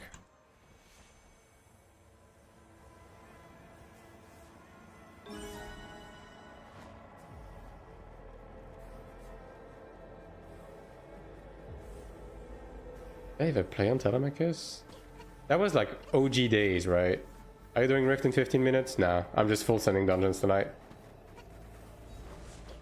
I'm just like full on focusing on the whatchamacallit, on getting 3700 before next week. In Telemachus, I think I might have played on that server like way back in the days for like maybe a couple of months. I think that was it. Okay, I think I know what it is actually. I think that was right before Gameforge took back the game and the game went free to play. I think I played on that server for like 2 months or something before moving to one of the free to play servers. I think that's what it is. Maybe.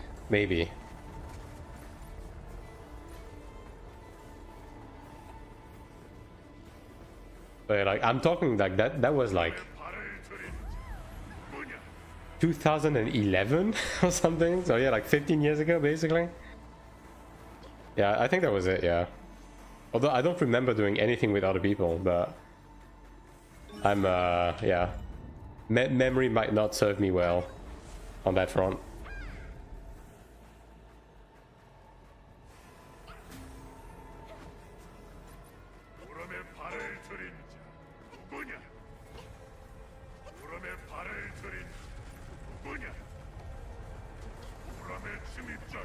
Like Telemachus was an English-speaking server, right? Because I was on a French-speaking server for most of my time on 9.1.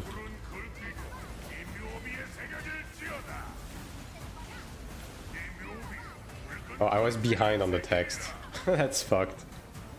Okay, that's not my bad, alright? I don't want to hear it. The boss dialogue was was cute, so I thought I had to aim at red. XD.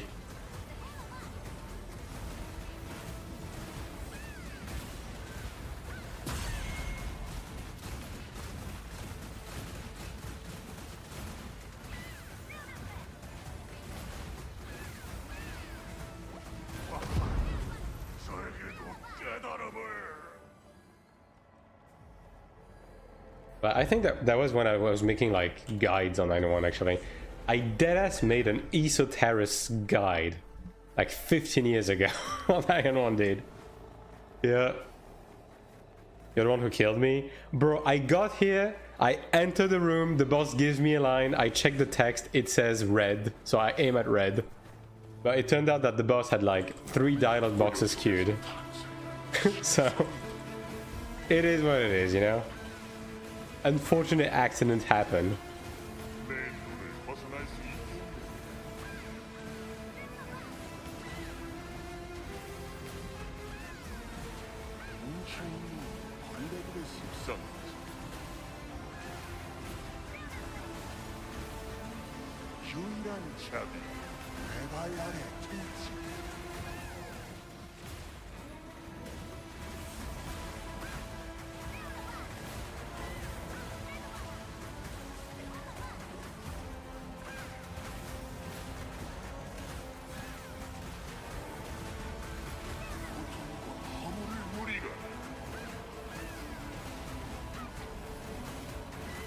Yeah, I mean, DPS is maybe a bit below what I would have expected, considering we have a big brother in the group, but... I mean, it's better than what it was on the previous group. I think the body block fucked me, yeah. Unfortunate.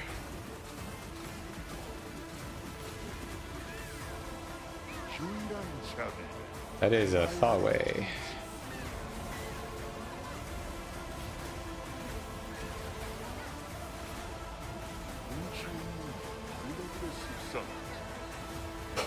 Having a ranger have this debuff is like so weird.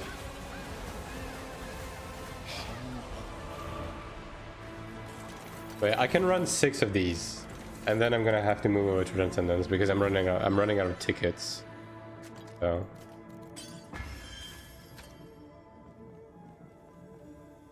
let's have run French players. Maybe? I mean, at the time, because I did play on Telemakers for like a month, and but that wasn't my name back then. I was using a different name. So if you had someone called Madsen, then it wasn't me. I didn't start using this name until 3.1. Yeah, 3.1.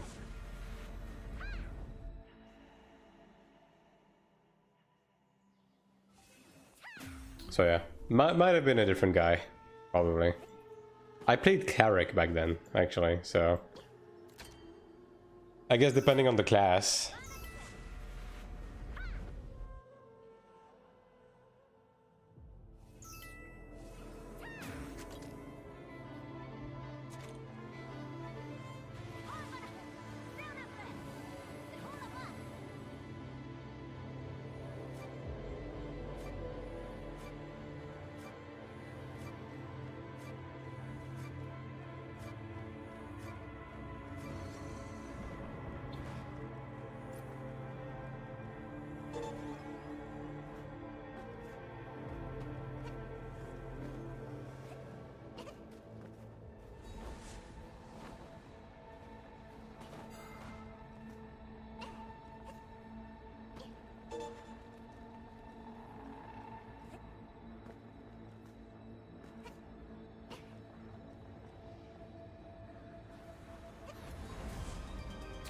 I'm thinking, right?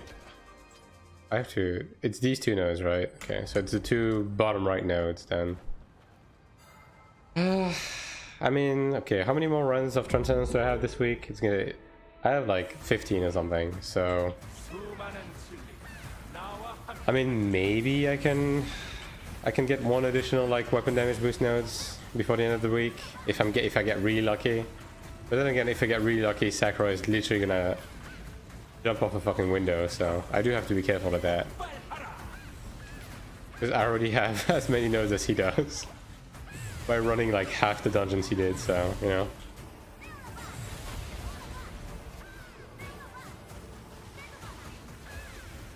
But yeah, I think getting 27 idle is going to be doable within the next 4 days. I think I'm literally just going to enhance at least one bracelet to +5. Like, I think that's fine. Even if I get an orange, I'm just going to replace the other one, right? So you get one bracelet to +5, and then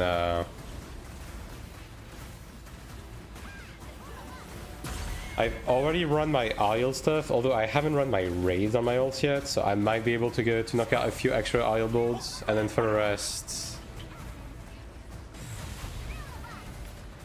just march it in board, I guess. I have one more level of skill to get as well. It feels okay. So the skill cards requires significantly more card EXP to level up, right? Than compared to the other ones. Am I smoking crack, or are the levels from the skill cards giving you more than one eye level? Like I might be high, right? But at least it felt that way when I enhanced it. Because I quickly like boosted it to +4 yesterday to get these, right? And I feel like I gained way more than 4 eye level. It's only +1, is it? Okay, I'm probably smoking crack then. 80 +4, okay. Yeah, I'm probably just like imagining things then. But either way, I'm pretty close to the 5th level, so that's one more, I guess. And then 6 from the bracelet, that's 7. Which leaves me with 20 levels to get between Isle Bolt and Marcheton. I might actually spend a bit of Kina to buy some Isle Bolts. I'll wait until the very last moment, I guess. Yoda Power, how you doing?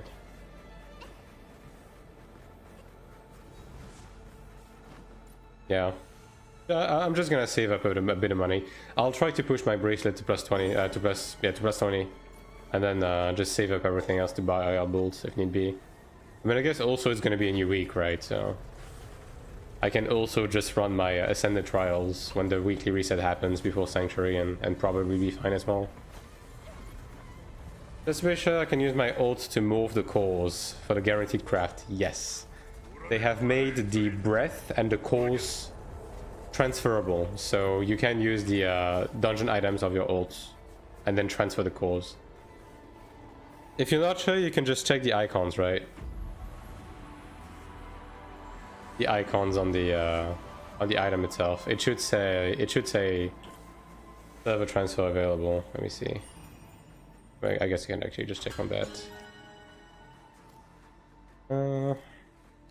See, can be placed in server storage. There you go.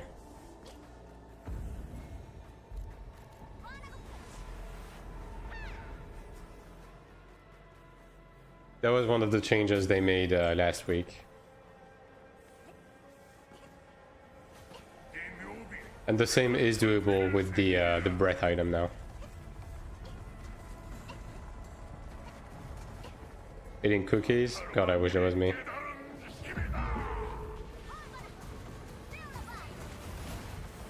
Wait, what the? Leave me alone, bro. I just got here.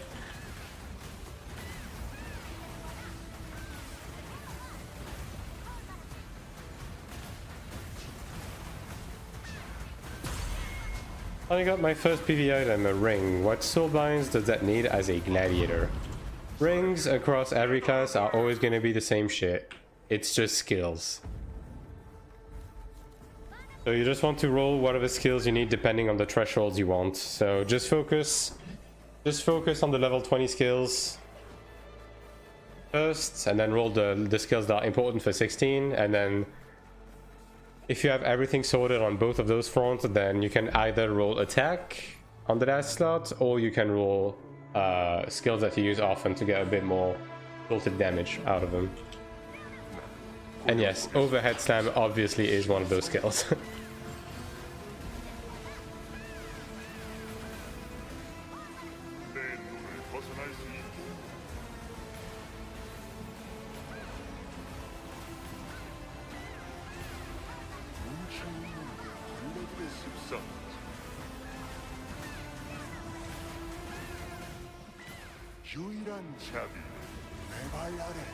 So like, the fact that rings, you really only roll skills on them, which means that the idle scaling doesn't actually scale the stats quite high, makes it so it's one of the reasons why it's okay to run one of the low-level crafted rings, because you're not going to get any more actual juice out of it.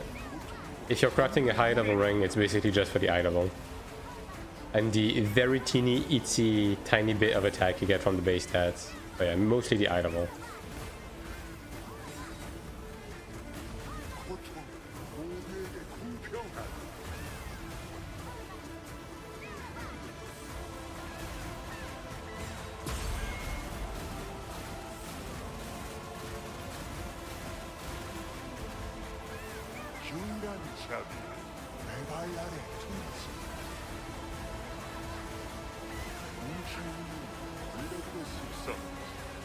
Yeah, I hope they make bosses more like Bakama in the future. Like, this boss is genuinely, especially when it comes to like a dungeon boss, it's definitely like the strongest boss they've made in terms of like how it's designed. Definitely the best one. How many more runs do we have? I have one more. Alright, so one more.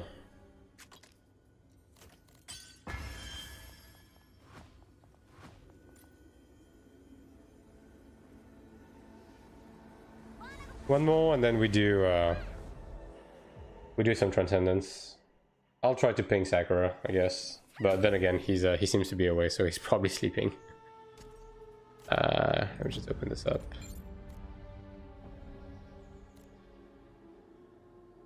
You don't have dungeon ticket boxes? I do. I have one. That's the one I'm looking at.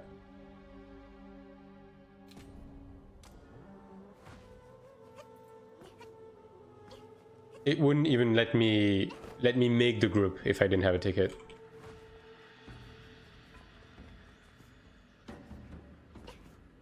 Oh, dungeon ticket, but oh, you mean that? These, right? I mean, this is I mean, I guess, but like, what's the point, right? If I just wait a bit more, because I can only run 9 more after this, right? So I might as well just wait for them to regen automatically, and like by this weekend I'm gonna be able to expand all 35. Compared with a server full of bots, I'm probably doing some Rifted Rayleigh as well. There's a little something for everybody, I guess. When is NA release date?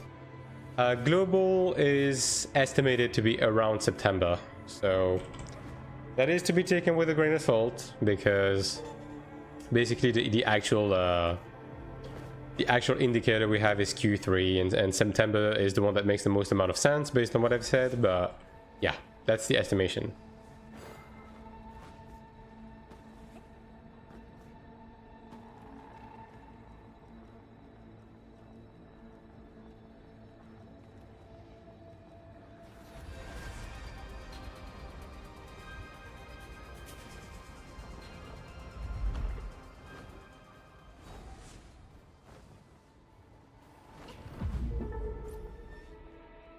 So yeah, basically another like 5-ish months until we can enjoy this in global.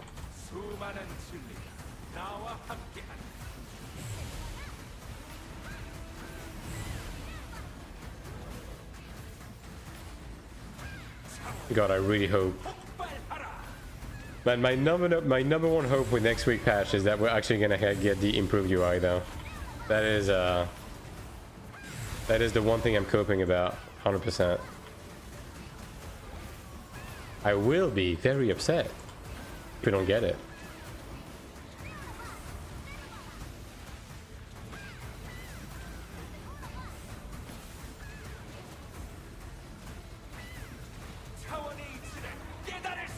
Green.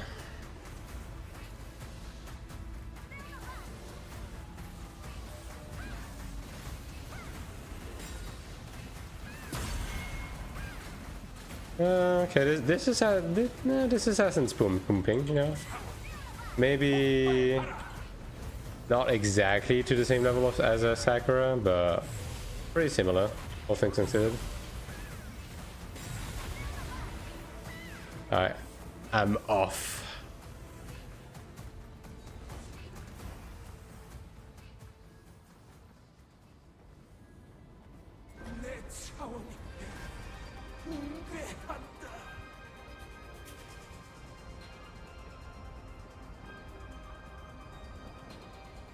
The send burst's fine, but he doesn't do anything in between. Yeah. It certainly feels like it. Because the boss HP reduction was very much in seesaw. Now down to about my DPS after opening for like 350k, yeah.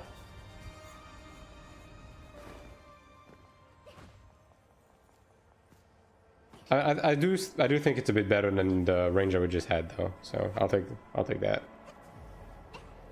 It is the last run anyways.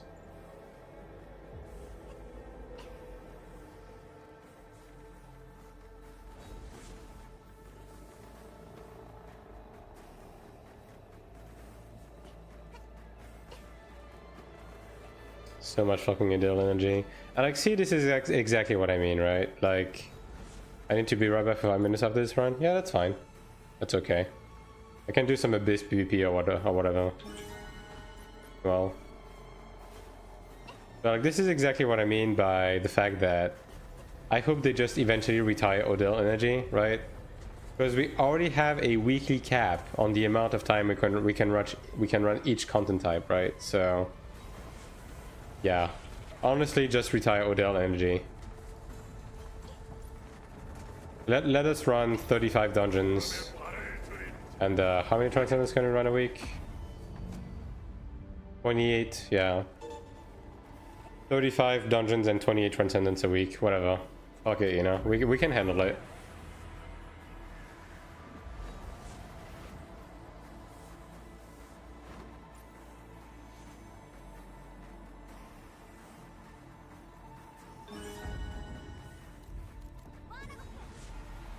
Like, Odell energy feels like such a tacked on system. Like, even when it comes to compensation and stuff, they can literally just give us those boxes, right? Instead of giving us Odell energy.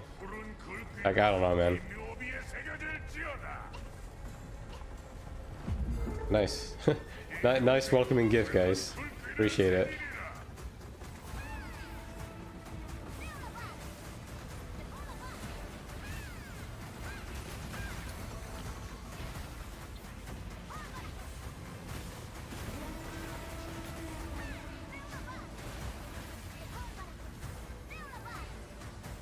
Is the whale not able to see...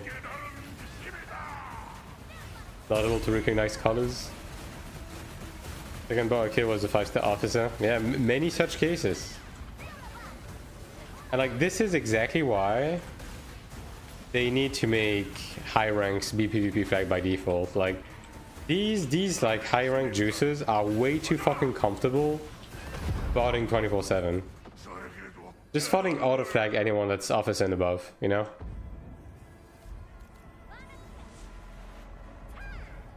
Just automatically flag officers and above. This way, anyone doing this shit just gets farmed, right? Colorblind, I swear. I mean, hey, I'm not gonna say anything because some people are actually colorblind. Although I will say, they added colorblind settings for this last patch, so I guess they don't have an excuse anymore, huh? I don't know how well the colorblind settings work. I would assume the colorblind settings are pretty standard across every game, so I'm assuming they work just fine. But yeah. Oh, that was too early.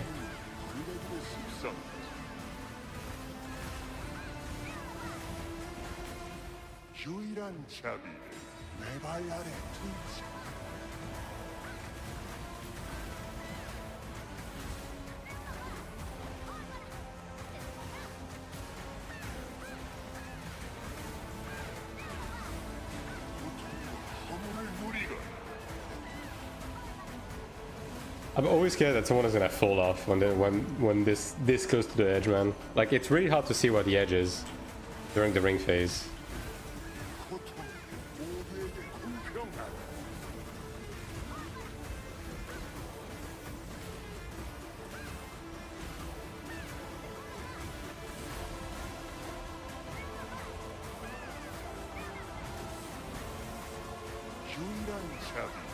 That is really far away. I'm not making that, dude.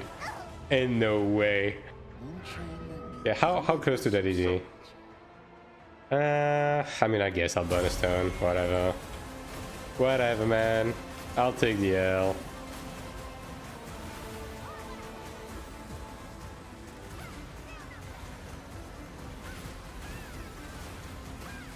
Are NPC guards killable by high gear score players? Yeah. Although guards are not really intended to be killed by a single person, right? Like, it's always been a bit of a group activity, as it may. Oh my god, body blocking. So you'll need a group to like actually farm the guards for the achievements. Nice, a ring. I'll take that. Okay, that should be enough to get one more enhancement level. Cleric, yeah, okay. I know there was an achievement about that. Yeah, it's like I think it's called like out of the way or something. You need to kill like 10 guards or whatever. I think it just gives like self-rest stones or something, but yeah. There might be like a white title associated with it, but it's nothing big. I kind of got it by accident when Niemon kept invading Zoomin Village when we got matched against Hitania. All right, let's do a bit of this. All right, so we do have a few steamers to craft as well. We always win these, mind you. Hell yeah, 3 attempts. That's 3 stigmas right there. I made 2 out of 3. That's pretty good.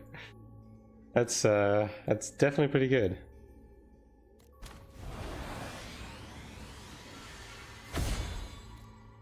Okay, I'll make this one. Yeah, that should be enough to get one of my bracelets to press 3, I believe. Because I still have like 2 others, right?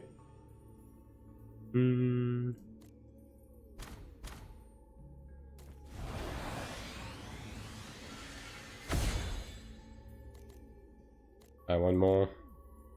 I might be able to get 1 level plus an additional one on the lower level one, actually. I do have to convert these to level 3 though. Yeah.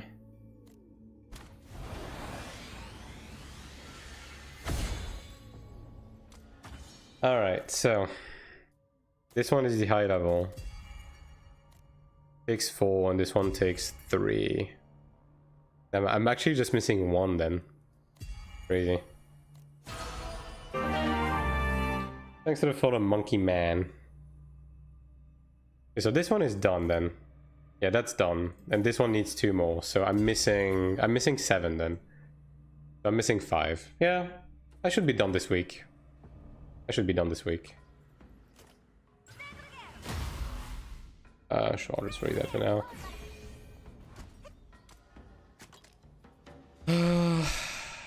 I mean, I have 7 mil. I guess I can do like 1 click or something. I can do one quick tap of the bracelet. Try and get lucky.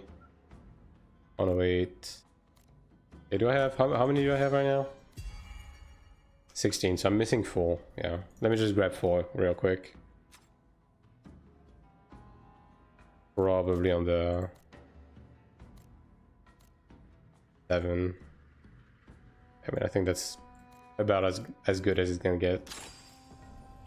We always win these, right? Yeah, this is the one. 22% chance. Hopefully we actually manage the tap before the end of the week. That's all I'm asking. Alright, so while Raiden is gone, I'm gonna do a quick room of the Abyss.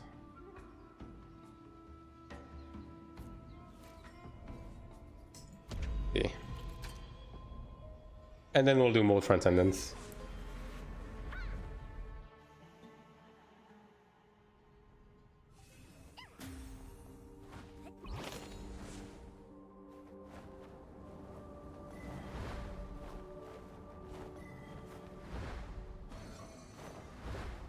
How do I max the feathers in the Abyss? Make sure you grab the feathers in both layers. There are feathers in the central abyss. Welcome back, Anchovy. You missed everything. Just fucking start the entire stream over. That's it. Welcome back. Alright, I'll finish my quick look at the abyss and then we'll do some transcendence.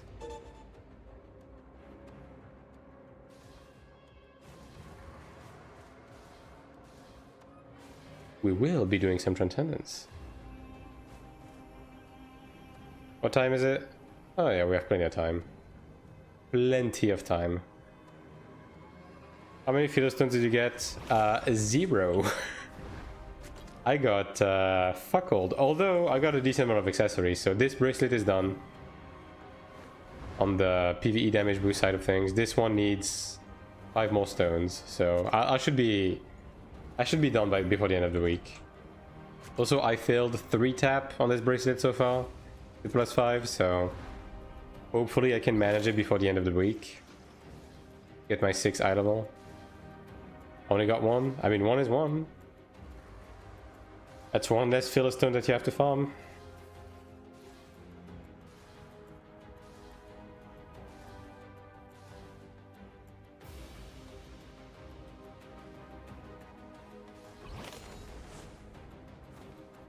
Yeah, I sort of think there's no Ilios, man.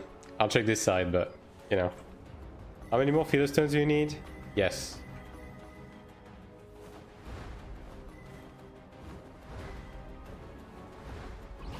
Only 1 accessory? Damn. I mean, I got 4 with pity, so yeah, that was a pretty good average.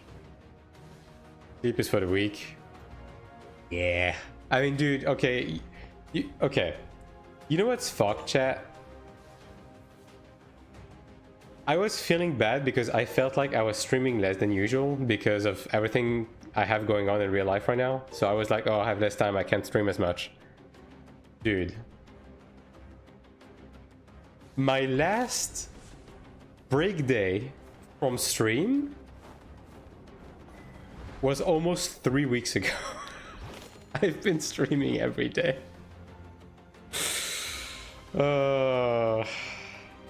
I need to actually take 1 day off at some point, dude. Like, yeah.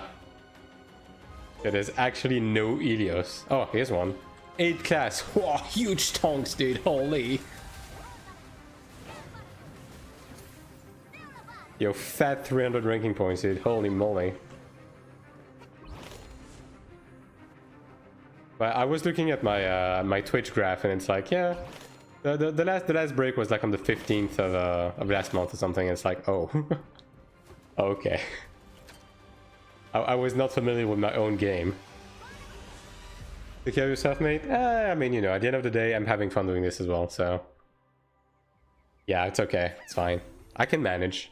And look, if I'm gonna be playing this game, I might as well be streaming it, right? So yeah. There we go.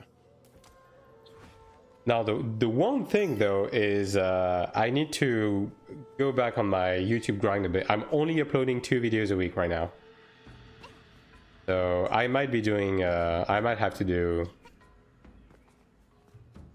something extra in the coming days. I'll think of something. I mean, I do have a few ideas. I'm just not sure what I want to prioritize, basically.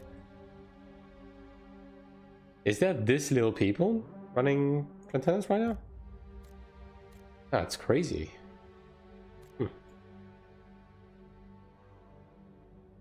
3,800 plus. I'll do 36.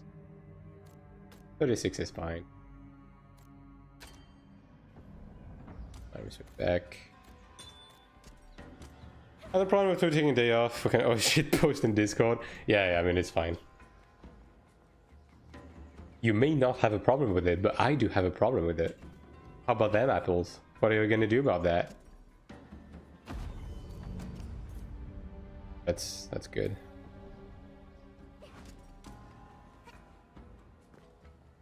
I just want to be around, man. If I stop streaming for 1 day, everyone's gonna forget about me. least mentally ill content creator.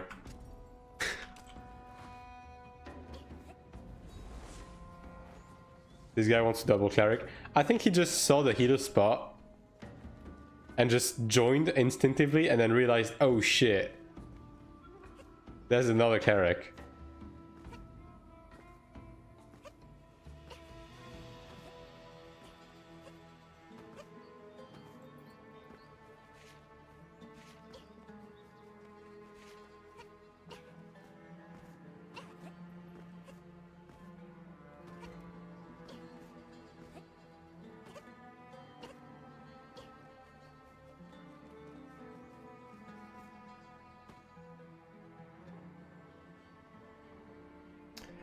They need to give us class change already so I can be fucking useful.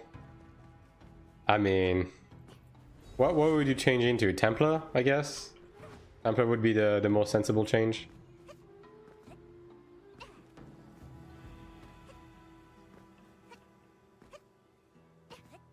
But like the thing is, right? I don't think they're gonna add class change before like season 3 at the bare minimum. I don't think like class change is on their radar that much, if I'm gonna be honest.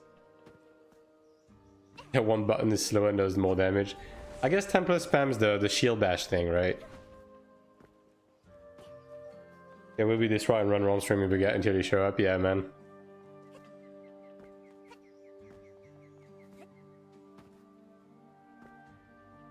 Look, man, what are you guys gonna do if I don't stream every day, right? You're gonna watch one of those Russian streams that are hard stuck 3k gear score, getting farmed in the abyss? Nah.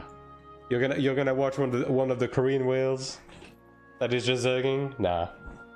This is your poverty stream. This is your try hard poverty stream. Holy shit, 4k. All right, well, I mean, it's just, what if I do?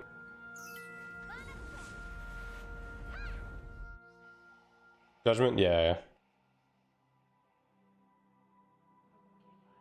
I mean, also you'd be giving Fury to the group, right? And damage tolerance and bodyguard and everything, right?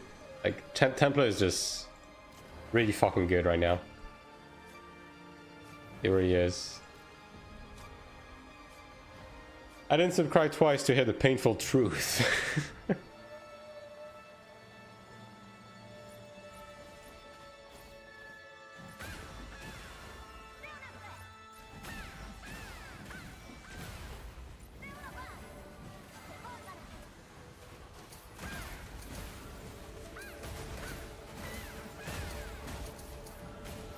I think you subscribe for that very reason, actually, Anchovy. Don't lie to yourself.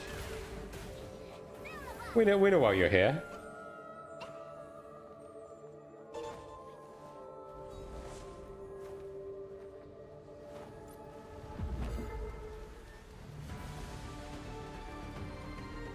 You sub to hear me crash out about Final Fantasy 14. This is exactly why you're here. Dude, I still can't fucking believe. I still can't fucking believe they did that shit.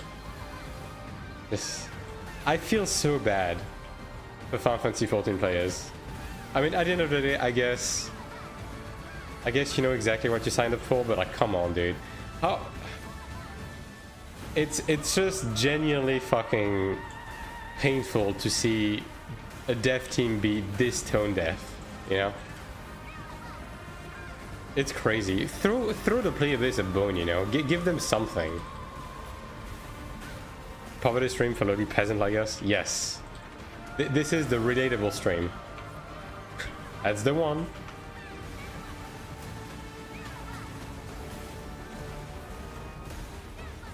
I didn't subscribe twice to hear the real painful truth. What happened despite the game? I'm out of the loop. They just released the new Criterion dungeon, and I mean, Criterion dungeon is one of the pieces of content I resubbed during Endwalker 4 because I was intrigued, right? But then they fucked it up because the content was pretty fun, but it had zero replayability, no rewards, no replayability, no nothing. It was painfully terrible what they did, right? And everyone bitched about the reward structure of the content and the fact that there was no reason to run it. No reason at all. You literally just do the content and it doesn't give you anything, right? And then there was the savage version tacked onto it. That was just like, just a cheap difficulty spike. And that nobody gave a shit about. And Square Enix was like, yeah, we saw your feedback, we take it into consideration. And now the new Criterion dungeon just released, like literally, I think it was like 2 or 3 days ago, right? And there's even less fucking incentive to do this one. Because at least on the original one, the normal version, so like the casual mode, the story mode, it gave you mounts and stuff like that, right? And they eventually went back and added a weapon skin to the original Criterion, right? But now this one comes out, the casual mode has nothing, the hard mode has nothing, and there's no savage. It's like they somehow, and also like the dungeon is cool and nice, but it's a lot of like recycled mechanics again, right? So it's like, dude, this game has dev cycles that are incredibly long and painful, right? It takes forever for this game to release content. And when they finally release a piece of content, they give you no fucking reason to do it. There's rewards and more than usual. I mean, not really though. Like the nature of the rewards they're giving you on this one is like virtually completely relevant. And it would be so easy to... Here's the thing. Final Fantasy 14 players, they don't ask for much because I think at this point most people has come to the conclusion that Final Fantasy 14 is a game that is not really an RPG. There's no player progression, there's no gear progression, there's nothing, right? People just want crumbs. They just want crumbs, right? They just want, and I was gonna say NC stuff. They just want Square Enix to throw them a bone. Literally, if you just put a fucking coat and twine in Criterion, like the upgrades for the tone gear, people would be over the moon. They would be like, yeah, you know what, that's good enough. I don't think anyone is asking for anything more than that. Me personally, considering this is straight up Savage content, I think it should give a fucking Savage tier set, in my opinion. But you know, I live in my fantasy world where my video games actually give me rewards for doing content, so my bad, I guess, right? But at least a coat and twine, right? It would cost them exactly 0 to do that, and yet they still insist on releasing the content with no rewards. None. Nothing. Fucking nothing. And what is that gonna do? It's gonna result in Square Enix having invested time and money into making a piece of content that no one is going to play. No one. This shit is gonna have a clear rate that is gonna be lower than Ultimate. No one is gonna do it. Nobody gives a shit. Why? Why are you willfully making your game bad? I don't get it. I don't understand. But yeah, that was one of the essence of like the discussions we had yesterday. It's like, it's just so confusing. So confusing to me. Imagine thinking material reward is not a reward. You're getting banned. What people have been asking for decades? Yeah. Dude, it's not that deep. I don't know why they are so stingy with just giving people shit, because at the end of the day, this game has no gear progression. It costs you nothing to just make your player base happy. It literally costs you nothing to make your player base happy. And they just refuse to do so. Like, fuck these people. Genuinely fuck these devs. You know, it's like the complete stark opposite as to what NCSoft is doing with this game, you know? Like, with this game, we get new content and meaningful patches every week. Every time the player base has a complaint, NCSoft immediately acts upon it, right? Like, the amount of time players have suggested something and then NCSoft straight up just did what the players asked for without asking a second question. And then on the flip side, we have Square Enix with Final Fantasy 14, where the player base have been begging. They've been dropping down on their fucking knees for very simple stuff, very basic stuff. And Square Enix is just like, hee no. And they keep making like dubious decisions after dubious decisions, like the fucking lottery stuff for the housing, and it's like, I just don't get it. The fact that they have a whole Unreal system and they still haven't done an Unreal rate here. The most basic shit that everyone has been asking for like a decade. You know what I mean? Like, I just don't get it.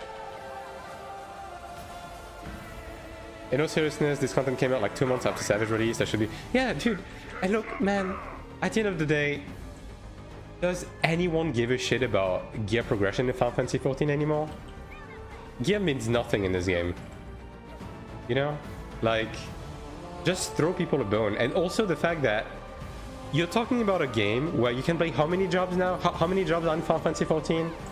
Fucking 30 or something, right? The game advertises the fact that you can play every job on the same character, but then doesn't give you enough. 21? Yeah, there you go. The game advertises that you can play every job on the same character, but then it doesn't give you enough equipment to play more than one job, or one archetype at best, with the same character. So people just make ults to play other classes. You know, like, this is so stupid. I cry every night, interesting gear progression, yeah. Yeah, I mean... Dude, okay. And this is not that hard of a take, right? Like, gear progression and like number go up is one of the most basic essence of RPGs. And you know, there's this whole like RPG in MMORPG, you know, it's part of it, you know. Now, one of the reasons why Final Fantasy XIV doesn't have gear progression and stuff like that is because it's the easiest way for them to basically counter cheating and botting and RMTing. Because basically, they do nothing about cheating, botting, and RMTing. The game is a fucking Swiss cheese. It is incredibly easy to bot, cheat, RMT, do anything in this game. But they made it not matter because there's no player progression. So even though people are cheating left and right, and buying money and like doing and so on and so forth, because the economy is useless and because there's no gear progression, nobody's bitching about it because it doesn't matter. Now, people get a glimpse at the problem with PvP, because even though nobody gives a shit about PvP, every now and again they come out with a PvP update where maybe they release a skin for PvP and then people actually want to grind like the PvP battle pass or something. And then people realize that 99% of the fucking playbase is cheating in PvP. So that's the only glimpse of people realizing that Square Enix doesn't do anything about these. But other than that, the game just has nothing, right? The PvP in 14 is a mess? Yeah, because this game is a fucking Swiss cheese. Dude, I know people on 14 that made it a fucking real-life business to cheat and bot and sell carries on this game. And the only reason why people don't give a shit is because player progression doesn't matter in this game, right? But it's even more prevalent than in fucking Iron 2, for example. It's just that there's less, I guess, consequences. But yeah, bottom line is, the only thing that people are asking for is just the illusion of having a reason to do content.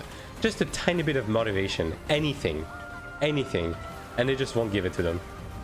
They will give you a fucking coat and twine from 24 man, which is the most braided content that MMOs have ever seen in their life. Like the 24 man content in 14 legitimately, I think my deceased grandmother could be doing it. And they give you coats and twines in this, and then they don't give it in fucking Criterion. It makes no sense. I will never understand.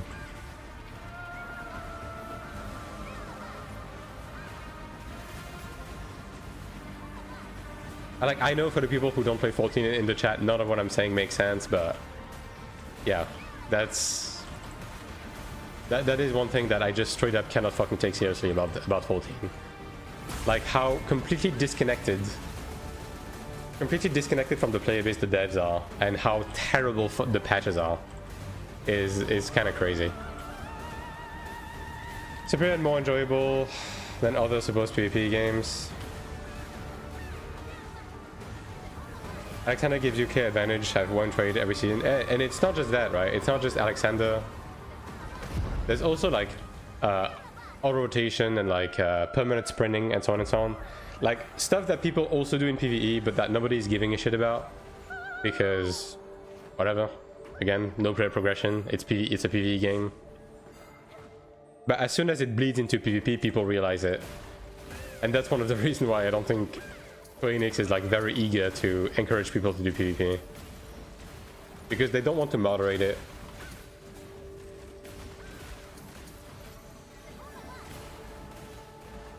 You know where the patches being light on content, but when the patches are 4 or 5 months about, yeah. And that's the crazy part, right? The patches have been getting longer and further apart. The quality has been dropping quite drastically. And the incentive just doesn't exist. I don't know what they have against replayability. Like Final Fantasy XIV has been the only game I've played where the player base just spams the same 4 fights over and over for 2 years. Because there's nothing else to do in the game, right? Like, dude, if stuff like parsing and FF logs did not exist in 14, there would be no one playing the game. Like, people are making their own content by doing challenge runs and parsing and stuff like that, right? If you exclude Alexander, it's not common. I mean, again, I've been in circles and it's a lot more common than you think. It is very common, especially the permanent sprinting stuff. Like that shit has been in the game since day one, and it doesn't seem like they give much of a shit about it. Not all DC are called PvP. Yeah.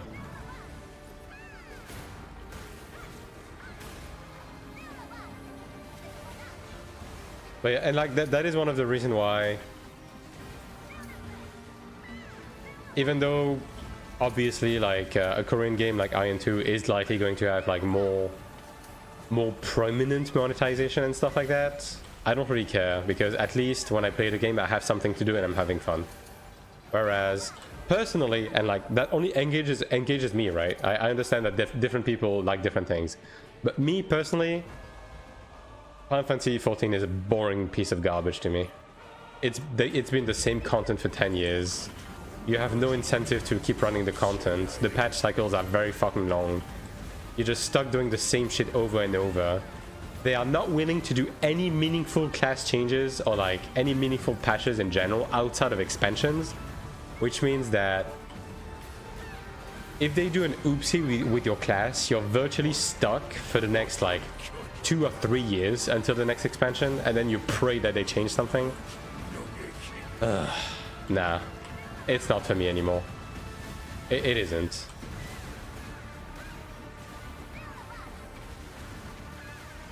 Also the fact that they killed the only archetype that I enjoyed in the game. They made healers completely brain dead, so yeah, that's another thing, right?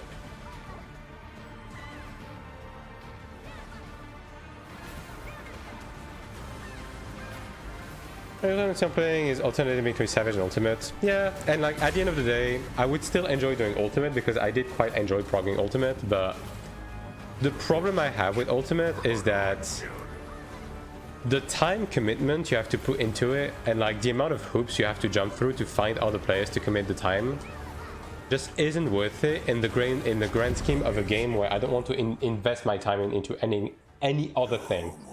And also the reward you get from it is literally just the journey. Ultimate doesn't give you anything. It's just the fun of having done the content again, because Square Enix is incapable of having meaningful rewards. Bro, they don't even give you a mount for doing Ultimate. How fucking lazy do you have to be?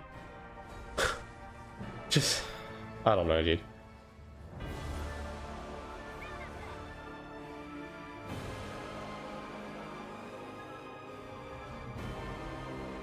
In for a game I can replay the shit out of. Yeah, exactly. And like that's, and look, Anchovy, I'm gonna be honest. Like, this is between me and you, right?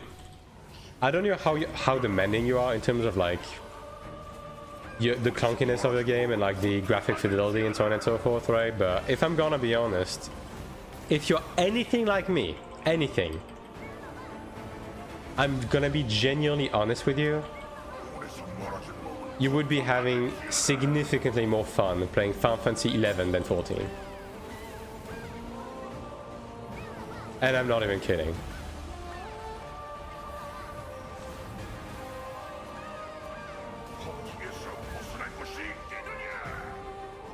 Like, yeah, the difficulty of the encounters and everything isn't like as high, and the update frequency and so on and so forth is not as high, but at least it's pure horizontal, right? You can drop the game, pick it back up at any time. You can just keep going where you left off. Just keep going on progressing your character. Play as many jobs as you want. You always have something to do, right? There's still meaningful challenges within the game. Like, yeah, it's just a more enjoyable experience, at least to me. Now it's a bit of a grind fest, obviously, but at least it has that like number goes up a type of appeal, right? Damn, I pressed my invuln and it went off after I died. That is unfortunate. Also, I might die again, actually. Yeah. Yeah, if I fuck up the invuln, that's just cooked. I think that's enough wisps, though. Yeah, you're good. I got greedy on the invuln timing.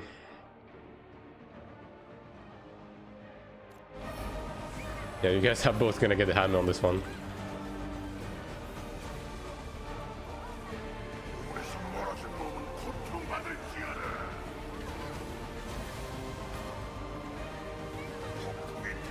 Well, I mean, obviously people have been coping that 8.x maybe is gonna fix stuff with 14, right? But I think it's a bit of a lost cause, in my opinion. Also, I'm dead again. Yeah. I should not have committed to him going to the ledge. Thankfully, the game is dated. It would be struggle to find friends to play with me. Yeah, I mean, I'm just saying broadly speaking, right? Purely in terms of like vibes, right? Now, it is a very dated game. It is a very dating game, so it's not for everyone. It's basically a spreadsheet with a Final Fantasy skin. So obviously that's a bit of a stretch, but yeah, I think you would have enjoyed it. Anti-raining ruin approach any? Yeah. I mean that's fair enough, I think.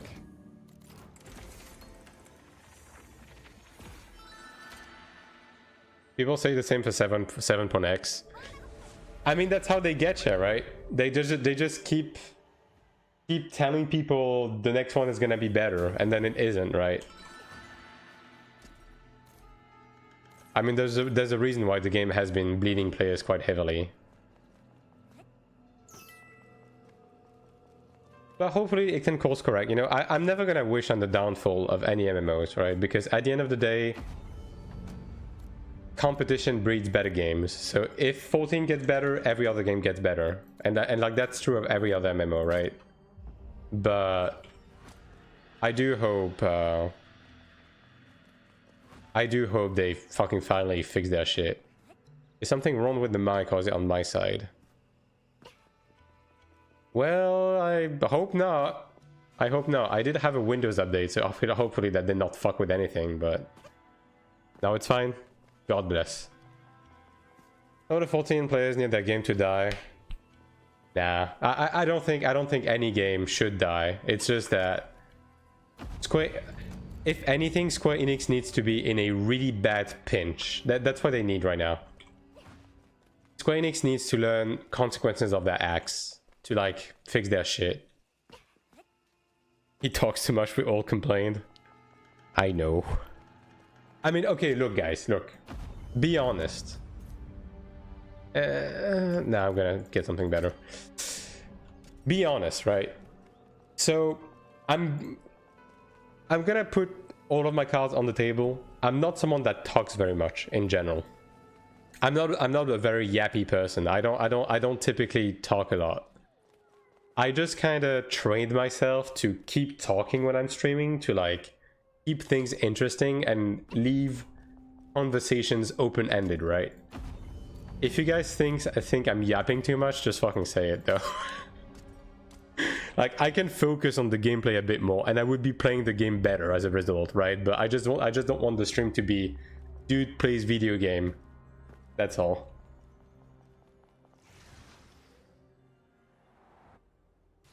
Because a lot of the time when I tune into random streams, that's typically what it is, right? It's just the guy plays the video game. Every now and again, he comments on like something that happened in the game, but it's mostly silent, you know? So, yeah, I don't know. But personally, I find it more entertaining for everyone involved if I keep yapping about random shit. Shut up and keep yapping. Alright.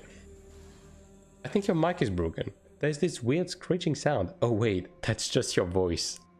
Thanks, Raiden. Very cool. So what is it then? One day you only come into the stream for my delightful French voice, and then the other day it's a fucking benchy screech. So which one is it? Pick one. At least be consistent in your trash talk. Dude, it's fucking chances, dude. Porque nos los dos. Yeah, that's fair.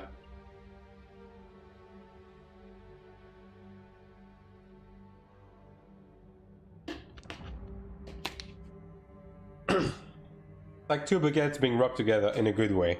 That might be one of the most homosexual things you've said so far, Anchovy, which is impressive because you've mentioned sucking dick before.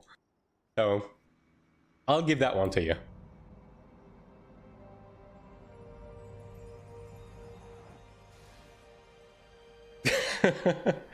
Hello, Larry. It's not homosexual, it's homosexual. Fair enough. Maybe. That's disgusting. I would never.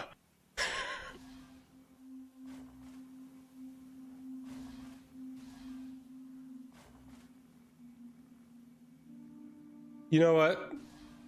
Just for the sake of it, how long have I been streaming for? 2:30. Alright, I'm gonna make a short out of this. That's it, you're getting exposed. Is it possible to downgrade tier 4 potential fodder? Yes. You can't downgrade the tokens. No! Don't turn me into a marketable shorts. Dude.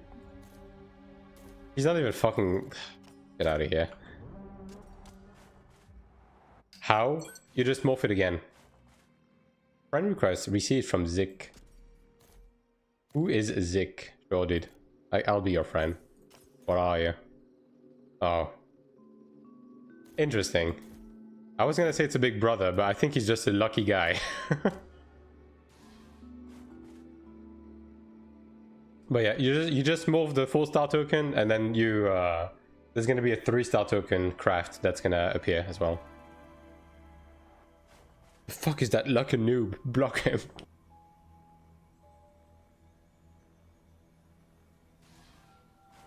Yeah, someone's jealous. Sucks to suck, Raiden. Sucks to suck.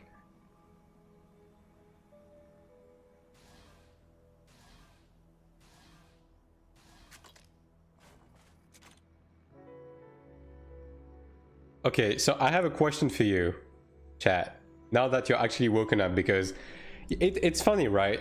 The chat goes dormant when I'm doing content and I'm trying to have a meaningful discussion, and the moment I mention baguettes rubbing against each other, everyone is in the chat, hey yo XD, that's my strummer. So now that you guys have woken up, I have a proposal to make. So I could be just spamming Transcendence Dungeon for the rest of the stream, or I do like 2-3 more dungeons and then we spend the last like half hour just opening cubes on ults because I have 60 keys. I did 24,000 Eternal Bastion runs and didn't get a weapon. I deserve a literal weapon. I never got an Eternal Bastion weapon either. How about them apples? Bro, I didn't get my bygone weapon until I got a fucking PD weapon from an event and I had to buy it. Keep yapping, French accent is lovely. You guys keep saying I have a French accent, even though I tried so hard to hide it. Ouais, baguette ribbon. I like the cube idea because then I don't have to keep doing this shit. Are there baguettes in the cube? That's up for debate. That is something we're gonna figure out. We need to get to the the end of this. Also, why is no one joining? Bro. Yeah, I mean, literally. I mean, I guess I could just be looking for a tank. Yeah, let me switch to tank. Immediate gladiator is gonna join.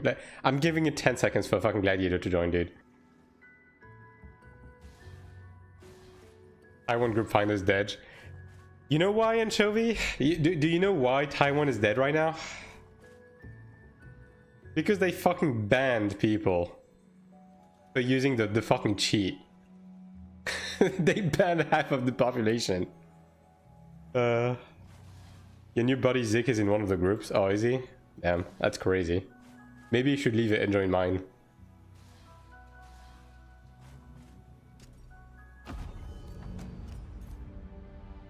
Demonic weapon. Look at that. Look at this gamer.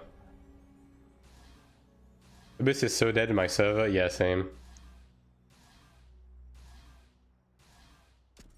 Assassin. Assassin with Templar is good. This assassin kind of chucks bowls though. Nah. Get out of here. Kick him.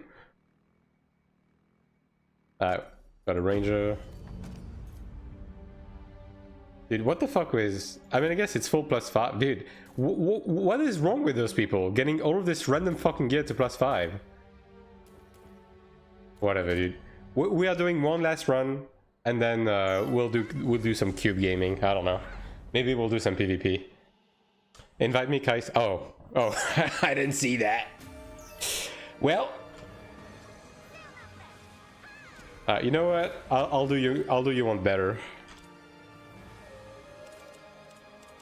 Damn, you got a Chromede account, really? Of old servers? You gotta be a stinky Chromede guy? Crazy.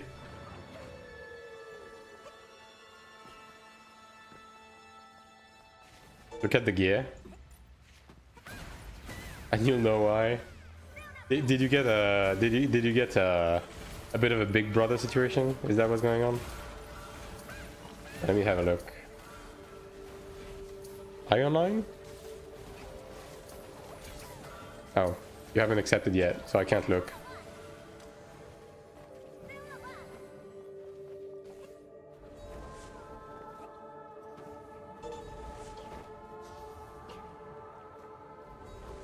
Cancel transfer doesn't matter. Yeah, but I don't know. I think if you have the money to commit into full +5, you have the money to get crafted. You know what I mean? I mean, then again, if you just want the eye level, I suppose. I got bubbled. Okay, you're next to me. Thank you, brother.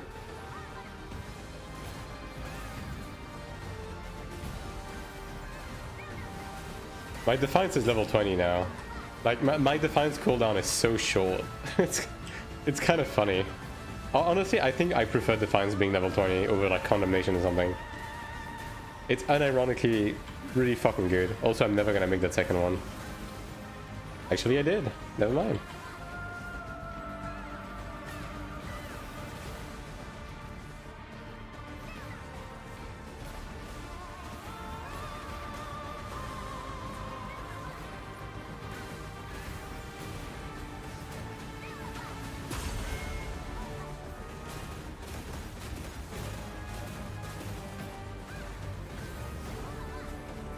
But like, I have, I believe, 20 keys on 3 characters, so I have a bunch of fucking cubes to open. Like that would be easy money if I get a few wings, right? So if you guys are down, I'm down. Just fucking go around the map and hunt cubes. Now that is pinnacle content. Now realistically, actually, the thing I should be doing right now at this time of day, I should be doing my Abyss weekly. Yeah, maybe I should do that instead.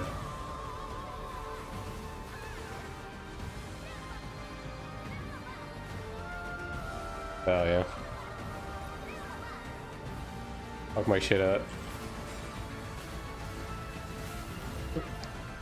I feel like this guy has gotten hit by every wall. I've been spamming heals, but he's just kind of dying. Hello from Russia. Hello from France. Kill the commander bot. Yeah. I mean, I'm telling you, dude. These guys are a little bit too comfortable. A little bit too comfortable. I can't add you back because you have too many friends. Suffering from success.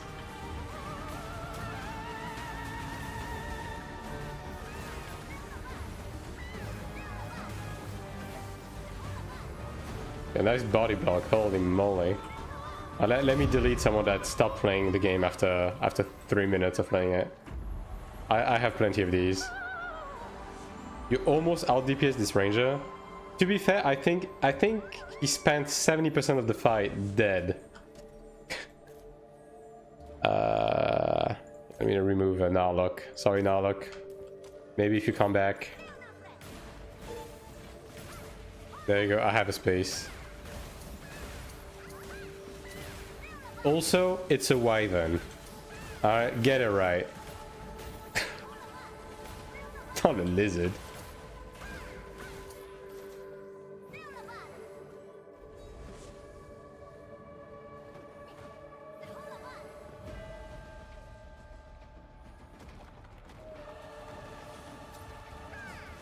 But I mean, I guess this guy like has virtually no fucking PV damage, so even though he's full breakthrough, like, yeah, I mean it's still probably gonna be fine to clear the dungeon. Get long bread, same but different, I suppose. Even when he was alive, he wasn't doing shit. I mean, we'll see. If we enrage, then I can just kick him and get Larry, right? That's the good part. So let him cook. Like we have a safety net.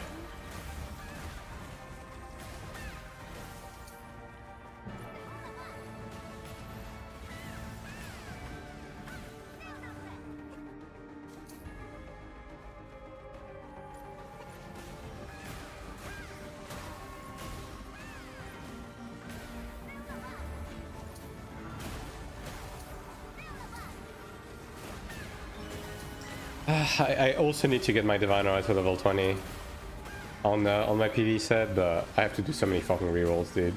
I've been trying to reroll my high level 98 shoulders, like the Eternal one, to get crit damage, but no luck. No luck, unfortunately. Running orange gear is kind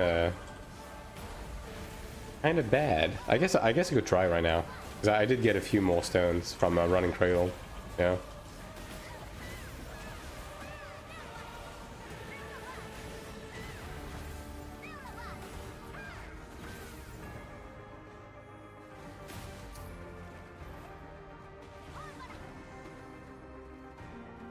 These guys are just fucking dying.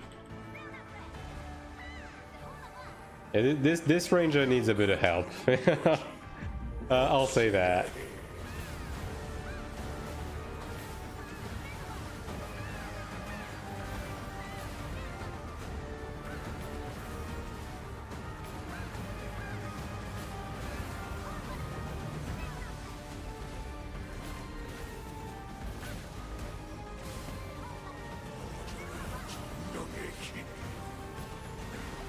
Well, there he goes again.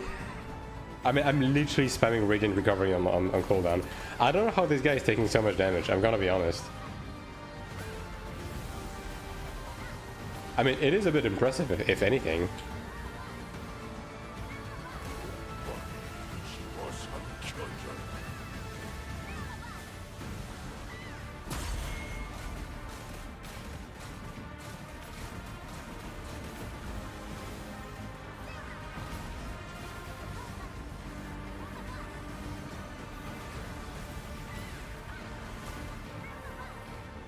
So by the way, for the many people in chat that I know you exist, because you've mentioned it before, For you guys who are not playing Iron 2 right now, right? You're just checking it out and waiting for the global release. What are you playing right now? Because I am most definitely second monitor content right now. So, what is on your main monitor right now?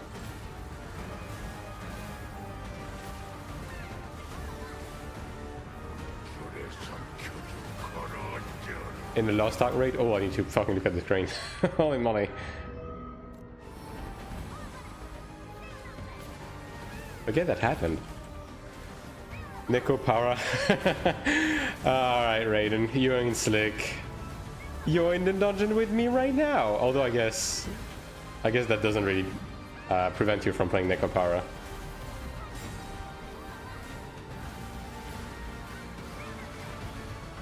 Lost Ark. A lot of Lost Ark players in the chat, actually. Feels like. The hub. I see. 14 where Winds meet, Helldivers 2. Damn. That is the most. That is the most. I'm an MMO player and I don't know what the fuck I'm doing in my life right now. Lineup I've ever seen. I died for that joke. Same. I died reading that joke. So there's that. Power Wash Simulator. Holy, that's a deep cut. Just one screen on my laptop. I see. You're fully committed, I guess. I respect that.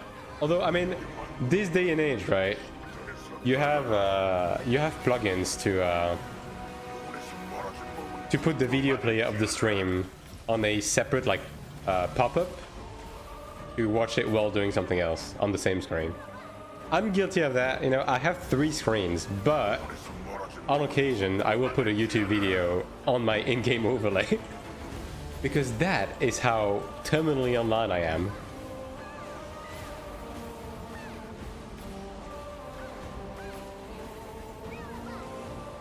Can't be paying non-online, yeah.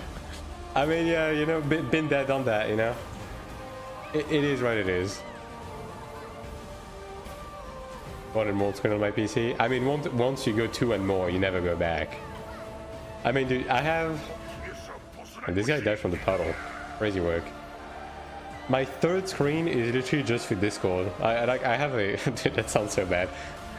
That sounds like a fucking like neckbeard Discord mod, but I swear I'm not. I have like a screen like vertically to have Discord on.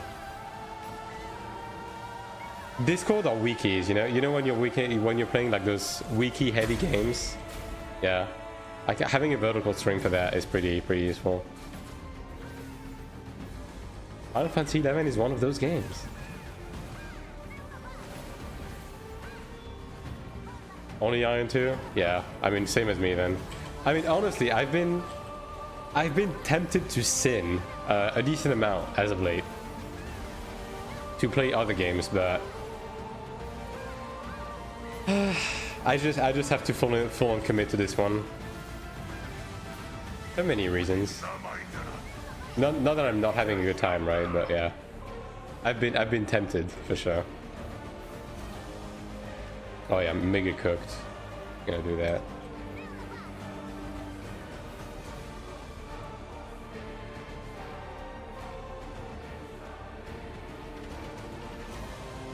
Already picked up.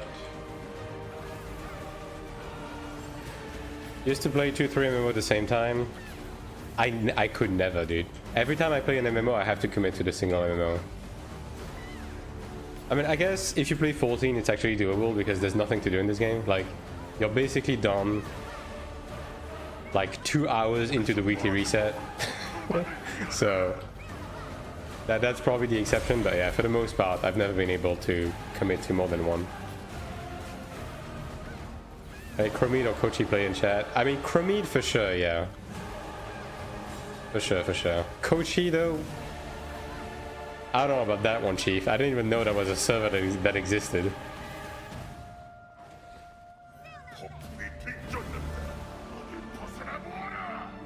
I don't know if it's become a bandwidth, but how to believe Abyss can be this dead. Yeah, I mean, I think the ban wave has a lot to do with it, because you do have to remember that the people that got hit by the ban are mainly the PvP players who are using this to like soft cheat, right? So, yeah.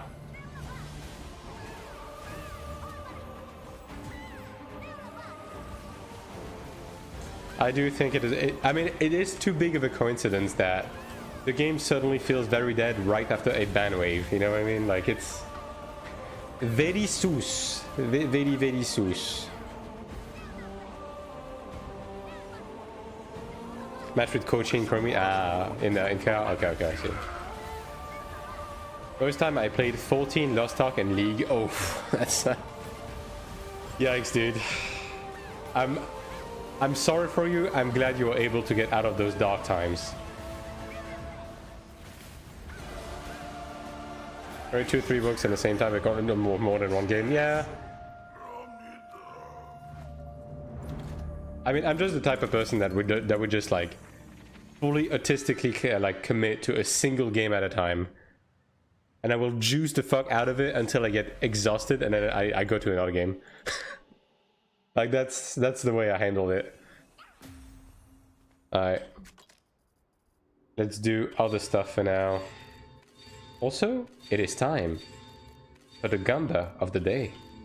Will we win or will we lose? We have exactly 420 board. Nice. Let's see. 3 monitors and is pleb shit. I used to 5. I do not physically have the space for more. Like, I would need to get one of those like the arms, right? Like the screen arms. First real server plays against most people had more genius than Home Dragon. Yeah, I mean, a lot of these people are gone right now. Strangely enough, it's not gonna feel as dead next week. I wonder why. 2 after work. Goddamn. Gaming. Newer divergent hyperfocus. Yeah. 4 mounts and 3 on bottom, 3 on above. Look, man, maybe one day, right?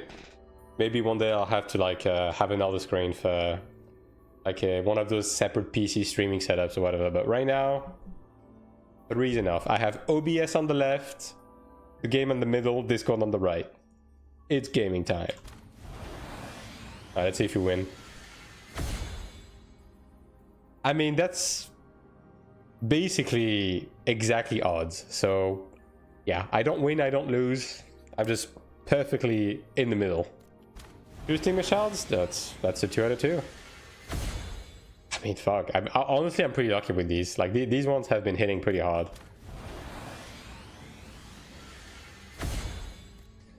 Alright. I can craft a couple of these, yeah.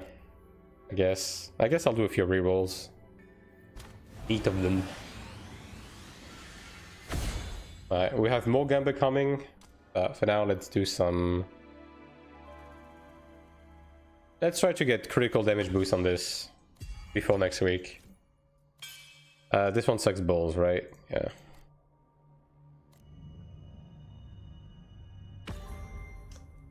We call it resist. Wrong crit.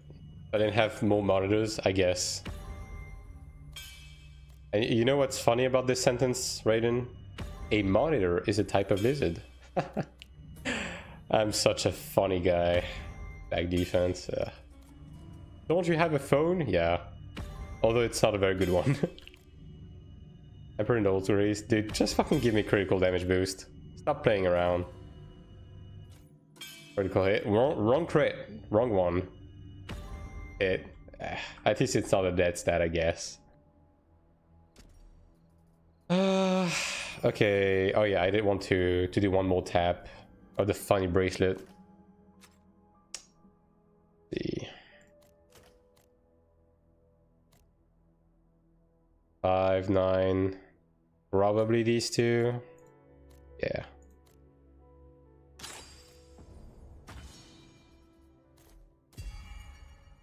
Alright, 23% chance, chat. Do we win these? I think we win these. I've won worse. Fuck. Alright, we go again tomorrow. Okay, I'm gonna do... Okay.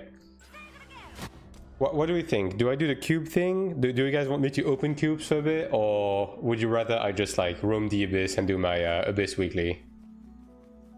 I'm kinda okay one way or the other, to be honest, so. Feels so bad having to just waste Kina for nothing but eye level. Yeah. Abyss. PvP. I mean, okay. This sounds like full old advertising, so let me correct this. The Abyss would probably be 99% me killing mobs for the weekly and 1% PvP, so keep that in mind. Let's see. Yeah, so I want to go south then for this, yeah. I'll just do this as bloat for the time being. Cube Gumba sounds fun. I can make a poll, I guess. Actually, wait. We'll just do this. Yeah, that's better. Yeah, let me run a poll. Let me run a poll.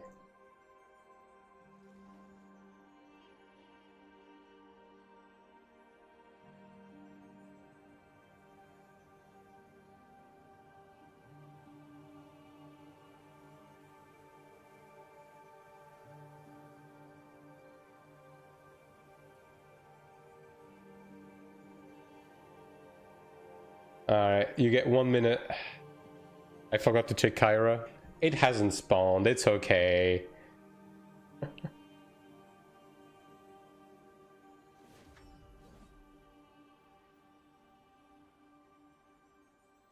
Although I have been missing Argos. Dude, I don't know, I don't have time for this. Also, can I enhance this, perhaps, to the next level? No, not quite. Dude, you need so much fucking XP for this shit. It is crazy.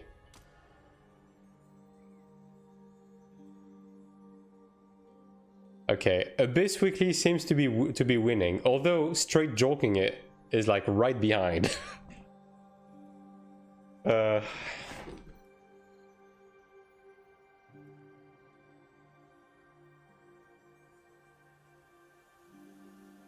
Okay, I think we're doing the Abyss Weekly. Alright. Let's do it.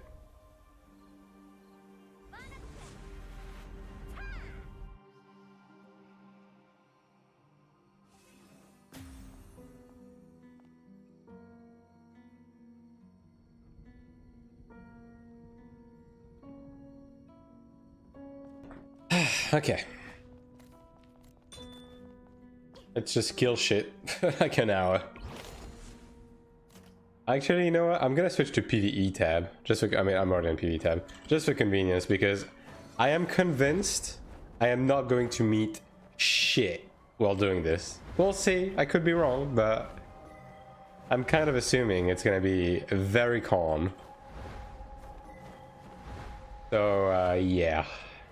I hope you guys have good topic of discussions, because, you know.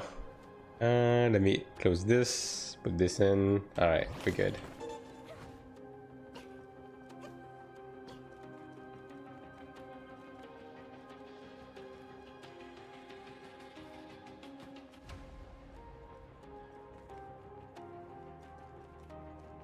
Also, if anybody hasn't noticed, we have broken into the 3600s on the PvP set. Round of applause. We're doing great. You try a different VPN, and what do you think is best for lowering the freaking ping for time on server? Yes. I was using exit lag at the beginning. It sucked balls. And then I switched to no ping. It sucked balls. And I switched to using LagoFast. It's actually pretty good. So for me, LagoFast is by far the best option. Obviously, different people might have different requirements, but yeah. Argos is spawning in 58 minutes. Okay, you know what? That's gonna be our stopping point. We do this until Argos spawns, and then we get sad because we don't get shit. Okay, there's too many people here. I'm just gonna check the other side. Dude, so many people farming. Okay, this place is pretty good. Although there's two guys behind me. Let's see if they come for me. Let's see if I'm gonna be the one coming for them. Ha ha ha.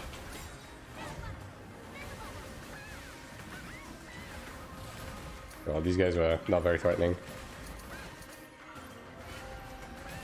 Farming. Yeah. Third class. Yeah.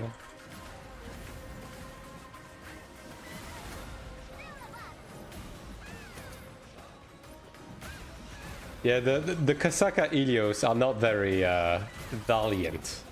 I think that much is pretty obvious. Alright, that's it. That was all the PvP we're gonna get this entire hour, chat. I hope you enjoyed it. This is where it ends. Now this is just gonna be me farming Rafflesias for the next hour now.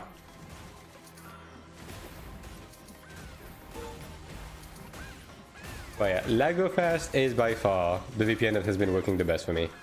And it's not even close. And I haven't had too many problems with it. Like, I've had the occasional like packet loss, but if a node starts to get fucky, you can just switch and usually it just fixes it. Into PvP in game when War 3 starts, I can PvP in real life. Yeah, let's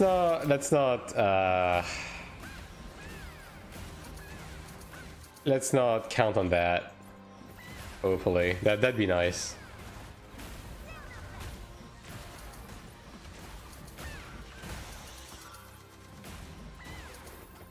Are they coming back? Is that the same dude? It is. Yeah, it is.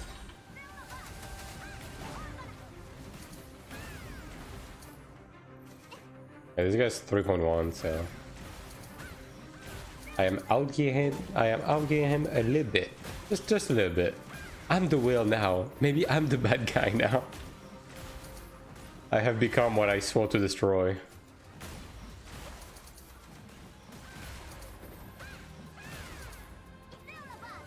yeah, I mean, obviously, right?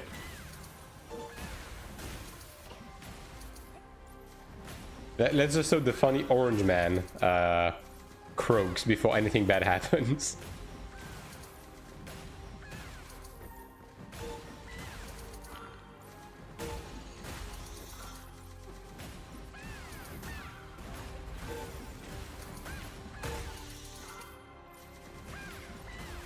Also, I literally just like kept my PvE tab and I'm still manually targeting shit. Also, this guy is quite the nice client.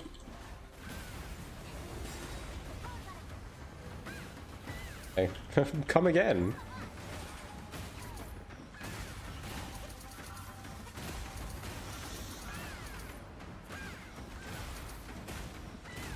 Yeah, I might just switch to PvP tab because I'm just too used to fucking click targeting them anyways. We'll just do that. This way, if something actually challenging shows up, I can target them faster.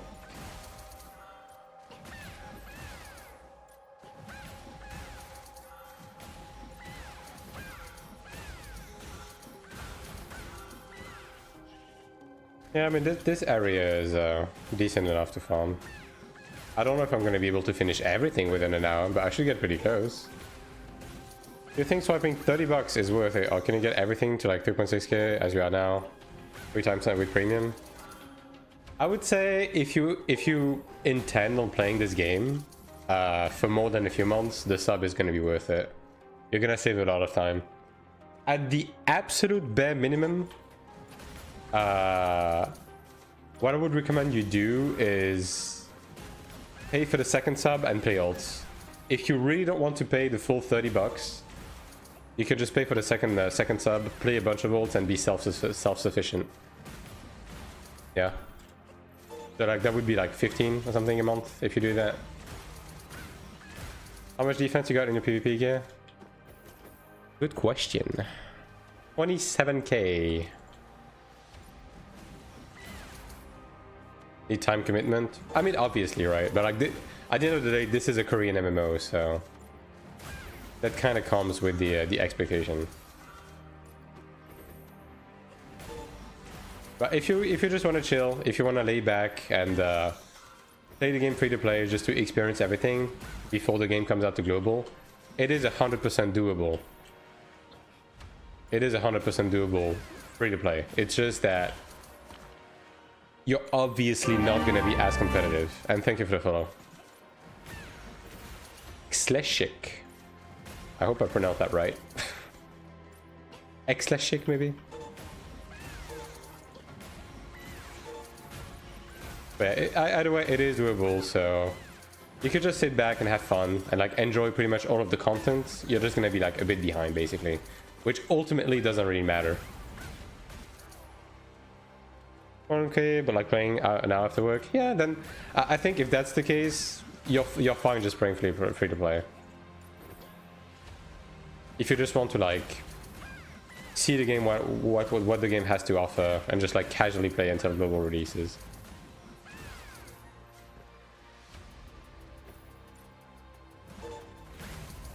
Using Proton VPN and I'm feeling sluggish. Why I ask you about the low ping? I mean, if I can just like recommend one thing is typically VPNs have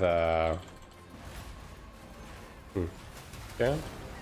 But this guy's doing the funny Marchton thing, right? He's still going.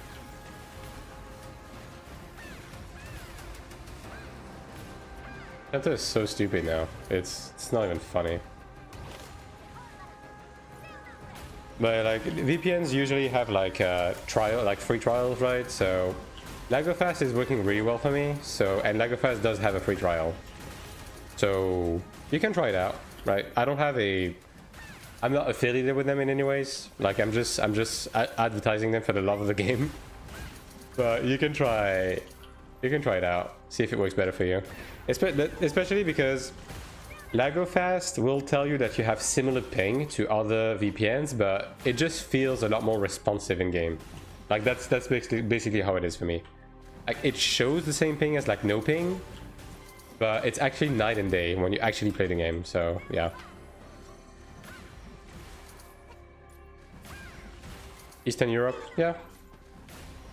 Again, different stroke for different folks. Maybe something would work better for you. Like maybe exit lag would be better for you, but yeah, at least for me, that's the one that works well. Even Chantos, dude.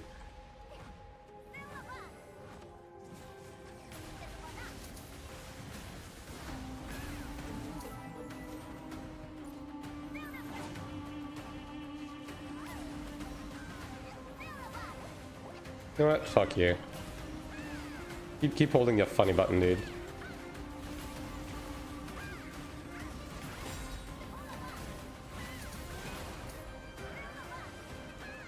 Tri-roll show? Yeah.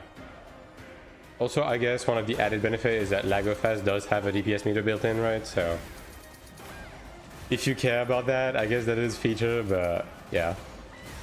Mostly the stability. You thought China needed a Marchton buff? Definitely feel something that I continue. I mean, this is very much a PvE buff, right? This is obviously a PvE buff. It's just impacting PvP negatively the same way the Gladiator buff did it, because it's basically the exact same application, right? It's the same execution in terms of buff, right? So I hope they're going to be able to separate like those types of playstyle between PvE and PvP, because this shit does not belong in PvP. Genuinely, it's fucking stupid.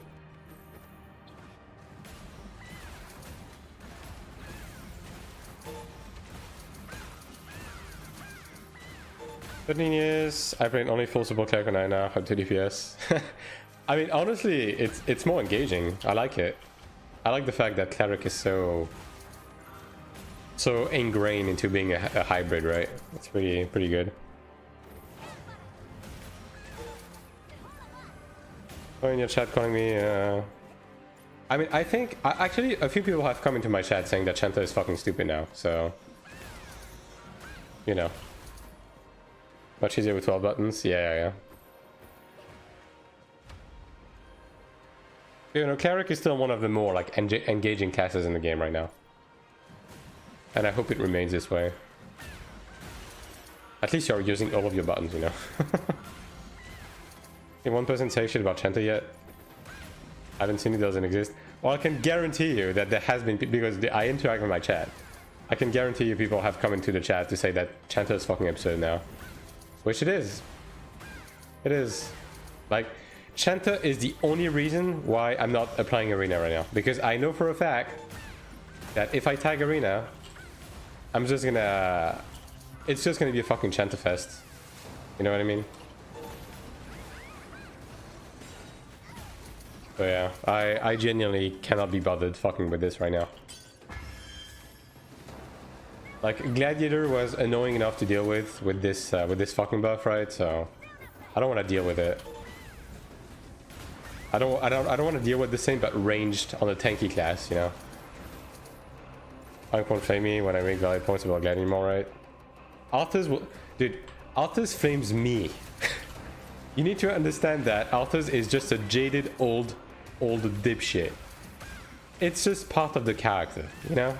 And you know, it's fine. Once you understand how he works, it's okay. You just get used to it.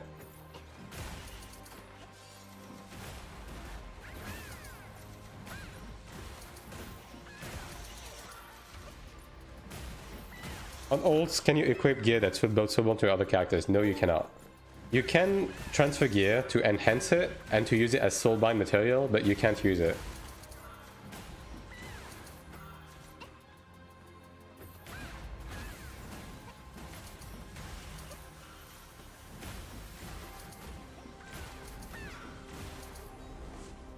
All videos and previous streamers on YouTube and different medias, it seems that any stuff needs to remind monetization.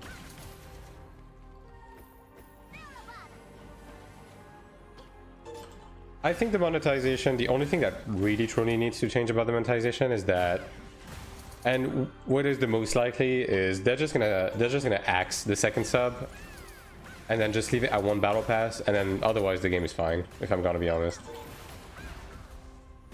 I honestly don't have much of a problem with the monetization as it is. It's very in line with like modern MMO of its type, especially considering how high quality the game is and how frequent the updates are and so on and so forth. Like, I don't really mind.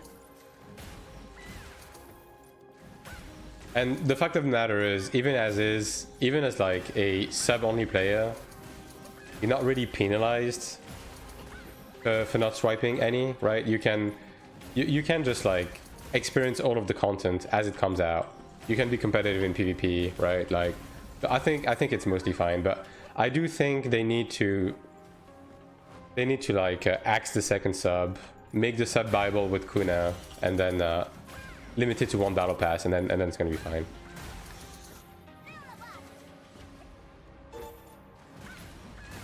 Well, yeah, but you can't. Okay, I'm gonna be honest. I don't fundamentally disagree with anything you're saying, but you need to realize that no MMOs can expect to have World of Warcraft numbers, because at this point, World of Warcraft is not even about how good the game is. It's just that it's WoW, you know. And if you want to have a player base that is like as big, or even like half the fucking size of WoW, at this point, it's not even about being a good game. It's about getting lucky. Like, the only reason why Final Fantasy XIV got to the point where it's considered to be one of the, you know, the main competitor of WoW is because WoW shit the bed really hard with Shadowlands, and a bunch of WoW players went to 14. And they didn't even go to 14 because it was a good game. They went to 14 because it was basically when you're angry after your ex dumps you, and then you're just having like a revenge relationship with like the bitch next door, right? And that was literally what happened, and that gave a lot of visibility to 14. And even to this day, it still has rippling effects, right? It was luck. It was luck. So that's basically what it takes. Now, does it help if the game also is that it doesn't have any dead horses that you can beat about pay to win and stuff like that? Sure, but I don't think you could. I don't think you should go into an MMO expecting something like this, and I don't think you should give a shit about an MMO having this type of population. I think the best you can hope for an MMO is for it to be like a Guild Wars 2 situation. You know, just do its own thing well, have a decent player base, and just, you know, have longevity. Although I will say that people would legitimately be happier in life if they stopped giving a shit about where the game they're playing is going to be 5 years from now. Just live a little, you know? Just like play the game. Play the game, have fun. If you stop having fun, stop playing the game. Stop worrying about the fact that you're not going to be able to play this game for 10 years, because those type of games never existed to begin with. Monetization in Guild Wars 2 is like, you play, you can buy everything in the game. Yeah, and that's why I mean that... That's what I mean by the fact that the subscription in Iron 2 should be purchasable with Kuna. Because if you can purchase the sub with Kuna, then you can farm the sub in-game. And then as soon as you can do that, the game's monetization is basically perfect to me. Because I genuinely could not give a shit about a random dude swiping money to get crafted gear to clear PvE content like 2 weeks faster than me. That has no impact on my enjoyment of the game. You know what I mean?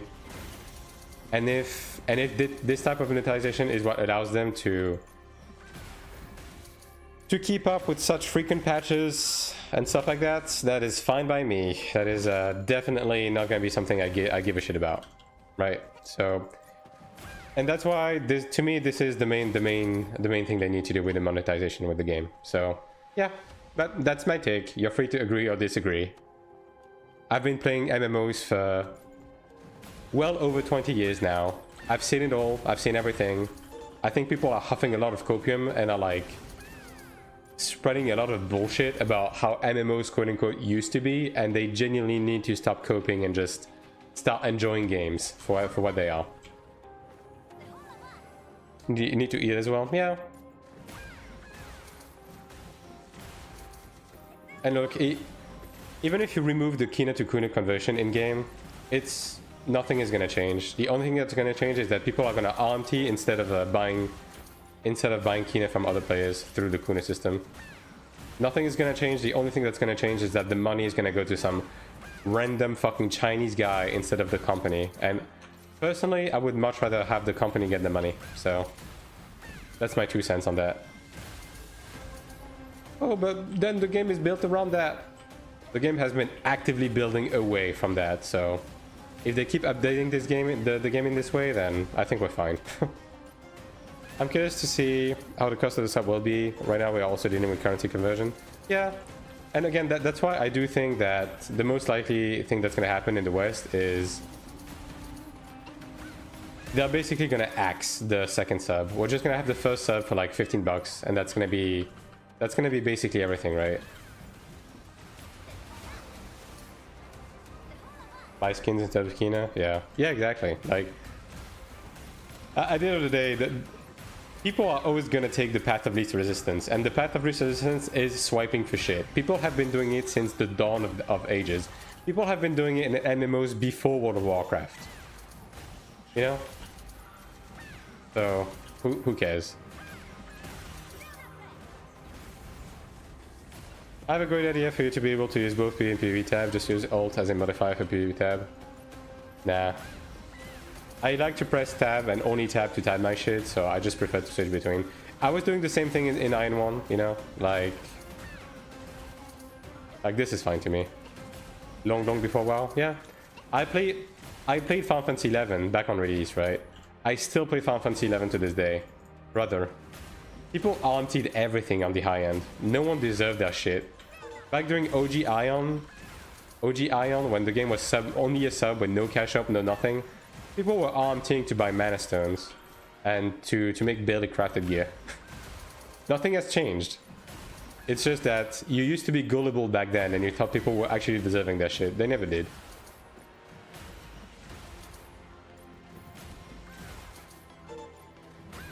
Oh, you mean I press Alt tab, XD? Yeah, sure. Haha, funny joke. I think your tab should be Alt plus F4. Thoughts? You tried, Raiden? Look, man, I'm mindlessly farming mobs in the Abyss right now. You can't really expect me to immediately identify the joke. Which, by the way, now would be a good time to try and ligma me. Like, my guard is hella down. So, try to be creative about it, you know?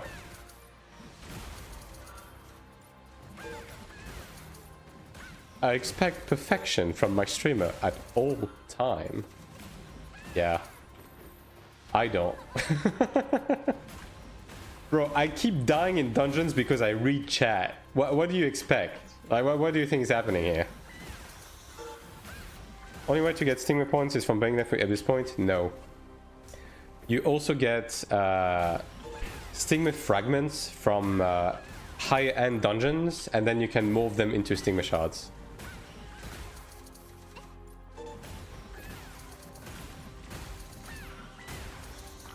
Now, that being said, the easiest source of stigma shards is going to be the ones from the AP, because it's just like a raw stigma shards for 25k AP, right? So this guy doesn't want to fuck with me. You know what? You do you, brother. I'm not gonna chase. If you're within range of the ground, I will kill you. But otherwise, can't be bothered. I'm just grinding.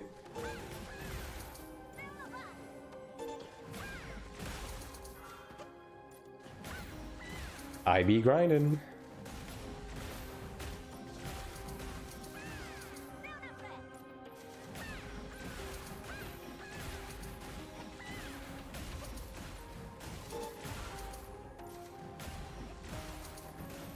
Wait, like, do I have some on me? No, I don't.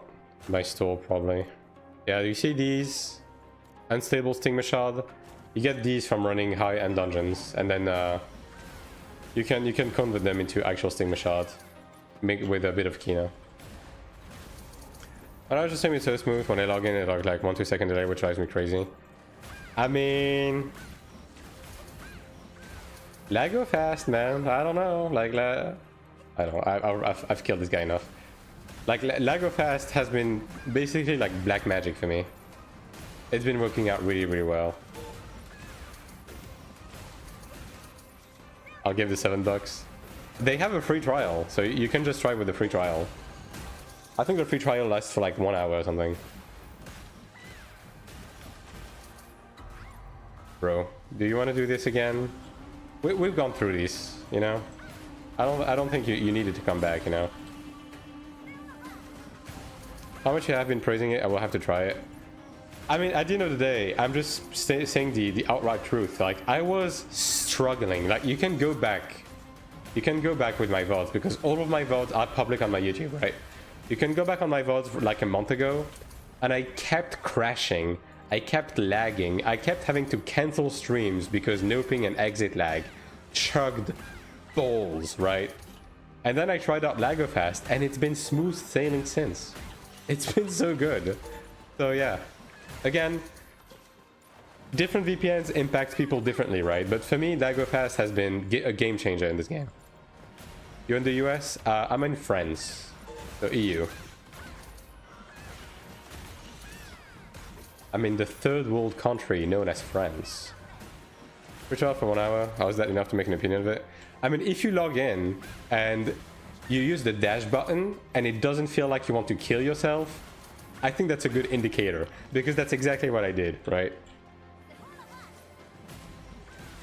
I turned on Lagofast, I logged in, I pressed the dash button, it actually went off, and I was like, wow, I'm buying this. Got the biggest country in EU. yeah, I mean, I'm just making fun.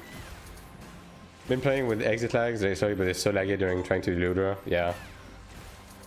Exit lag was the same for me. Like, it basically tells you you have a certain ping, but it feels like twice the amount. Quick question, is Tank good for speedrun, or is Gladiator better for speedrun in PvE? Templar is incredible right now. Templar is like better than Glad in basically every way, in my opinion. For both PvE and PvP. Now, keep in mind, they keep doing balance patches like every fucking week, so things could change over time. But as of right now, Templar is Templar fucks, and it fucks hard, you know.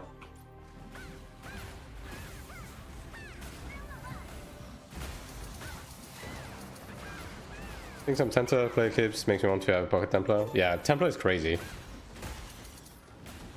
Was a Sork, and I didn't like damage input from PvE.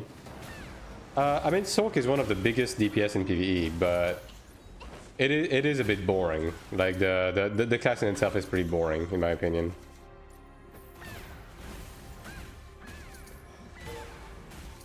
Templar hasn't gotten nerfed a single time.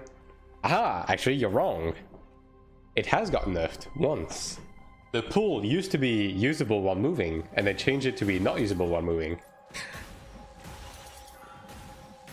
So there you go. I quit like 1 month after the game was out, so they might change it. Oh, it's 2.7k? Yeah, I mean, at the end of the day, right? Like, if you just want to experience the game before global, you can just play casually, just like make one of every class, just get a feeling for it, right? At the bare minimum. There's no harm, no foul, right? With 0 MS, what's the fucking difference? I mean, I'm just stating a fact. Technically, that was enough.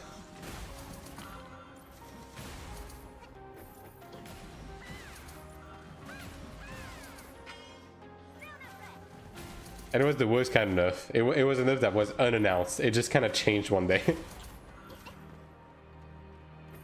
I don't have any game to play right now, so I'm redownloading the game to other classes before release. Yeah, I mean, that's the best way to go about it, right?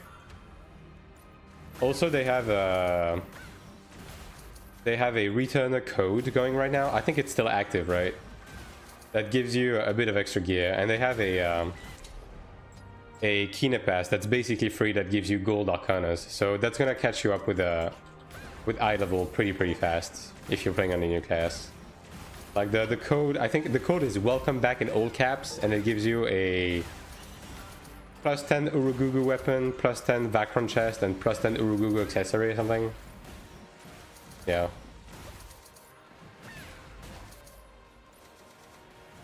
I'm gonna drop my energy on this guy and move on in life. Welcome back? Yeah. I think that's what it is. Maybe someone in chat can confirm. You can only claim it on one character though, so I think it also gives you like a Fire Temple voucher as well.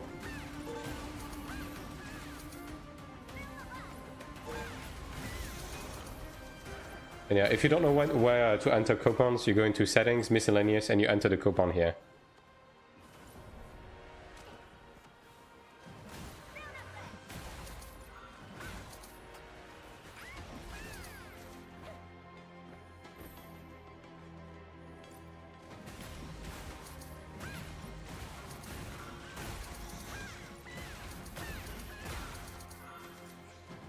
I'll tell my friends so they can try. Yeah.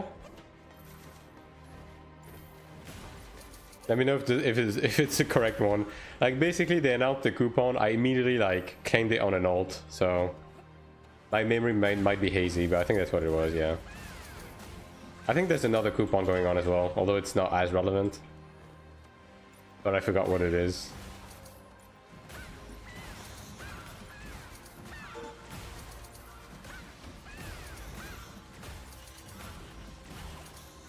Okay, so Argos is gonna be in 30 minutes, so hopefully we are done by then. Okay, Raiden, you're gonna have to.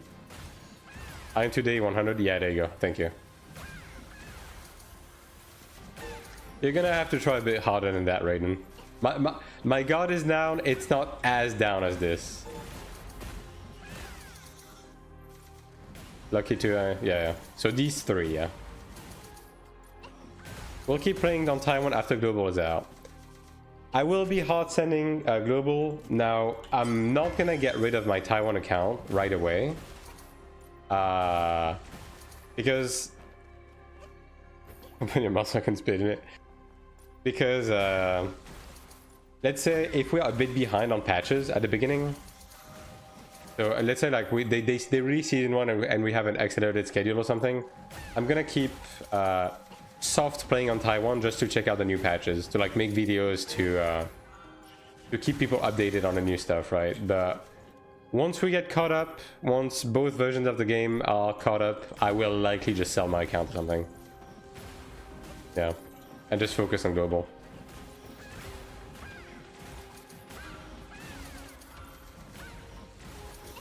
I'm getting a decent amount of like rift stone, which is nice because these are like 500k each. It is money.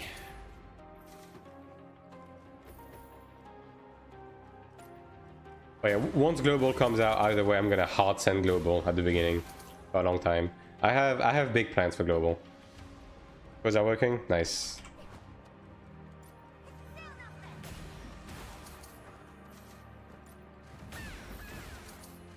No problem, and hope you have fun with all the changes.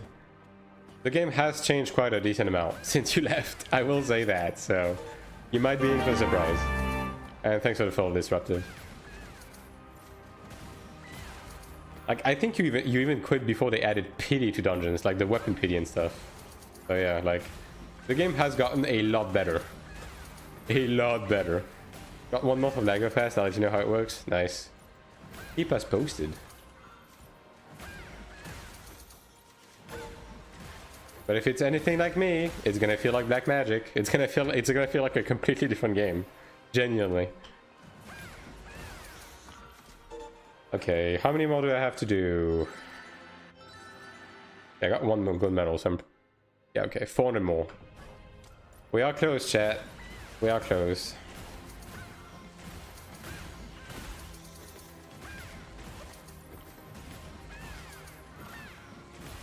Really hope so, yeah.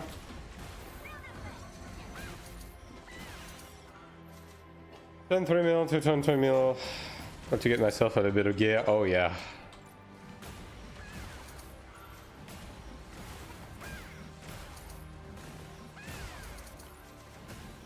Did you invest into a bunch of Cleric mats before you quit? If so, then yeah. That the Cleric mat situation has changed quite a decent amount. Shit is expensive as fuck now.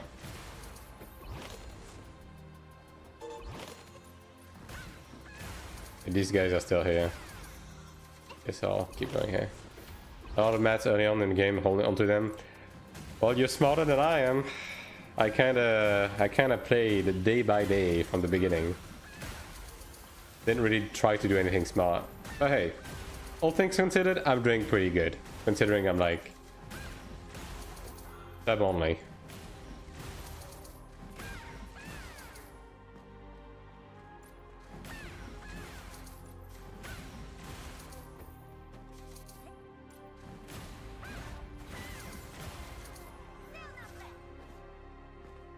$500 KP. Alright. Finally starting to peek my head out of the water. I do have 30 gold medals. I think I'm gonna stack 50 for the necklace next. So I'll just buy this next week. Yeah. Would have done something smart and realized I'm not smart. Yeah. I just didn't want to like full commit to anything.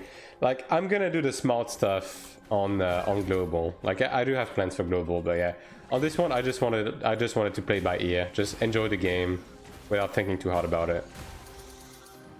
3.6k, you're high. What are the whales? The whales are between 3.9 to 4.2 right now, I would say. Yeah. Although I will say that in terms of your actual player power, the gap between whales and sub only is pretty close right now. It is pretty close.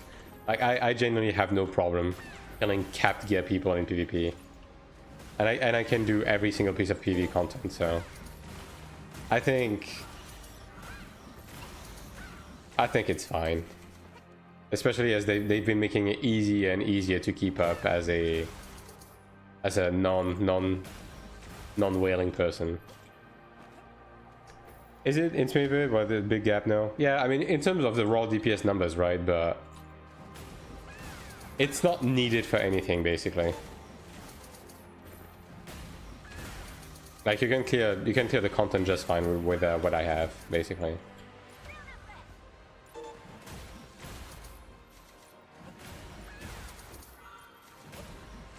Like the new Sanctuary is going to come out next week, so we'll have to see how high the eye level requirement is for that, you know. There is a possibility I'm not going to be able to fully clear immediately, right? But as long as I can farm the mini bosses to start getting gear and stuff, I think that's what matters the most. Because getting the end boss gear is pretty RNG anyways, right? So even if you have a a quote-unquote head start, it doesn't matter in the end. Like, I've been clearing Ludra since pretty early on. I still haven't seen a weapon. And like, none of the people from my pre-made, nor the second pre-made, has seen a weapon yet, so... Clearing 1 or 2 weeks earlier genuinely did not do anything, right? Like, even the people who got Wolf first Ludra, like, these motherfuckers don't have fucking Ludra weapons, you know? So... yeah.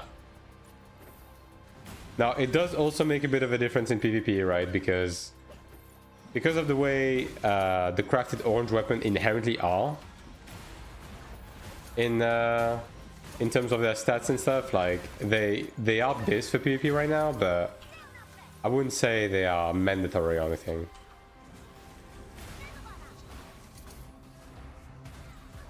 Nice grab, dude.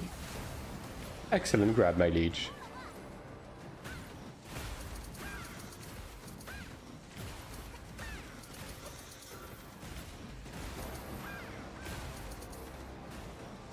But yeah, obviously I'm also playing a class that,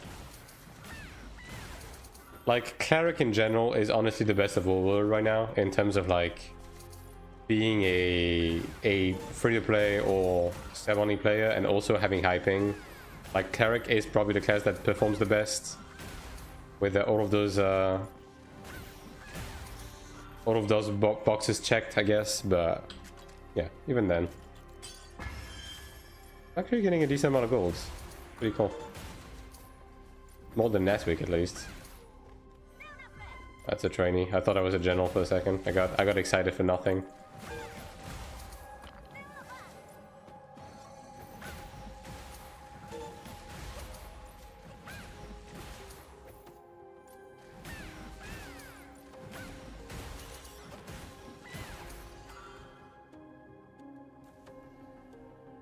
Okay.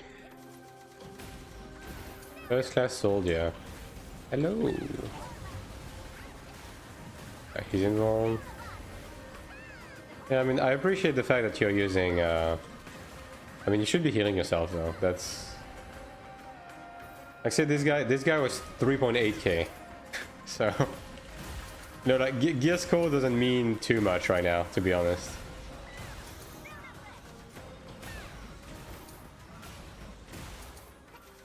I appreciate the fact that he tried to use Voice of Doom, but that shit just doesn't work against Cleric anymore. Sorry, dude. I'm sorry to be the bearer of bad news.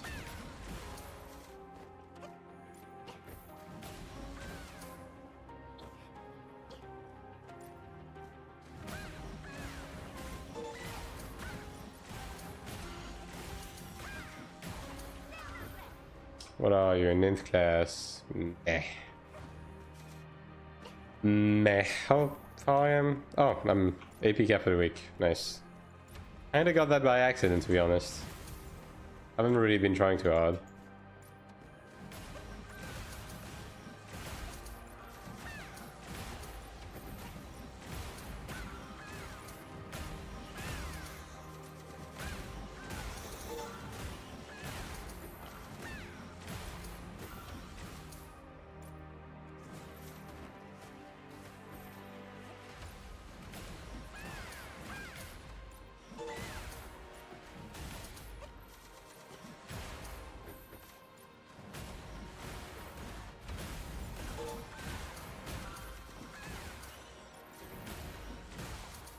I do hope the PvP game mode, so we know that the PvP game mode is going to give us ranking points, so I'm assuming it's also going to give AP.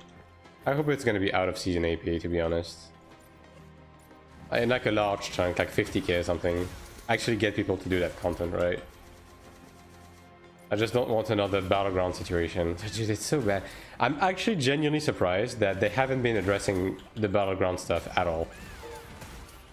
Like, I don't know if anyone still plays in Korea, but are the battlegrounds actually popping in Korea? Because this shit is completely deserted in Taiwan. No one is doing it. Did you already use the core material? I haven't this season yet. I will be, but I haven't used it yet. But I mean, if you have any question about it, I should be able to answer it though.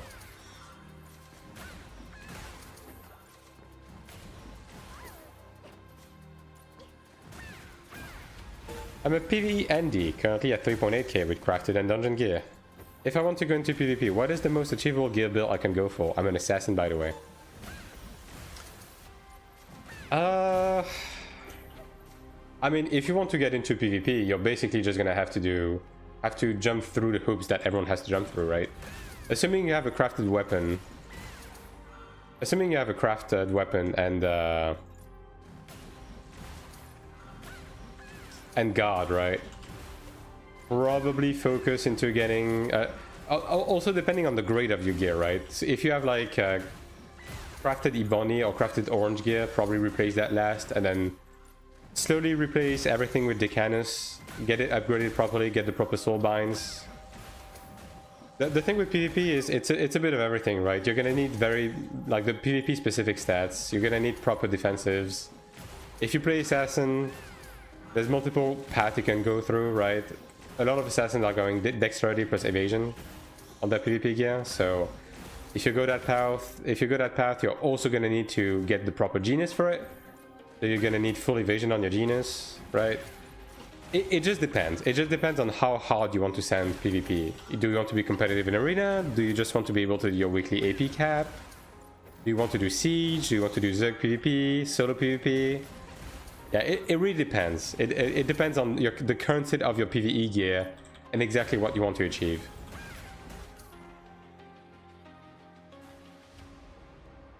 Here's what you use it for. I'm probably gonna be making an ebony guard with the bound mats I have, just to get my guaranteed craft out of the way.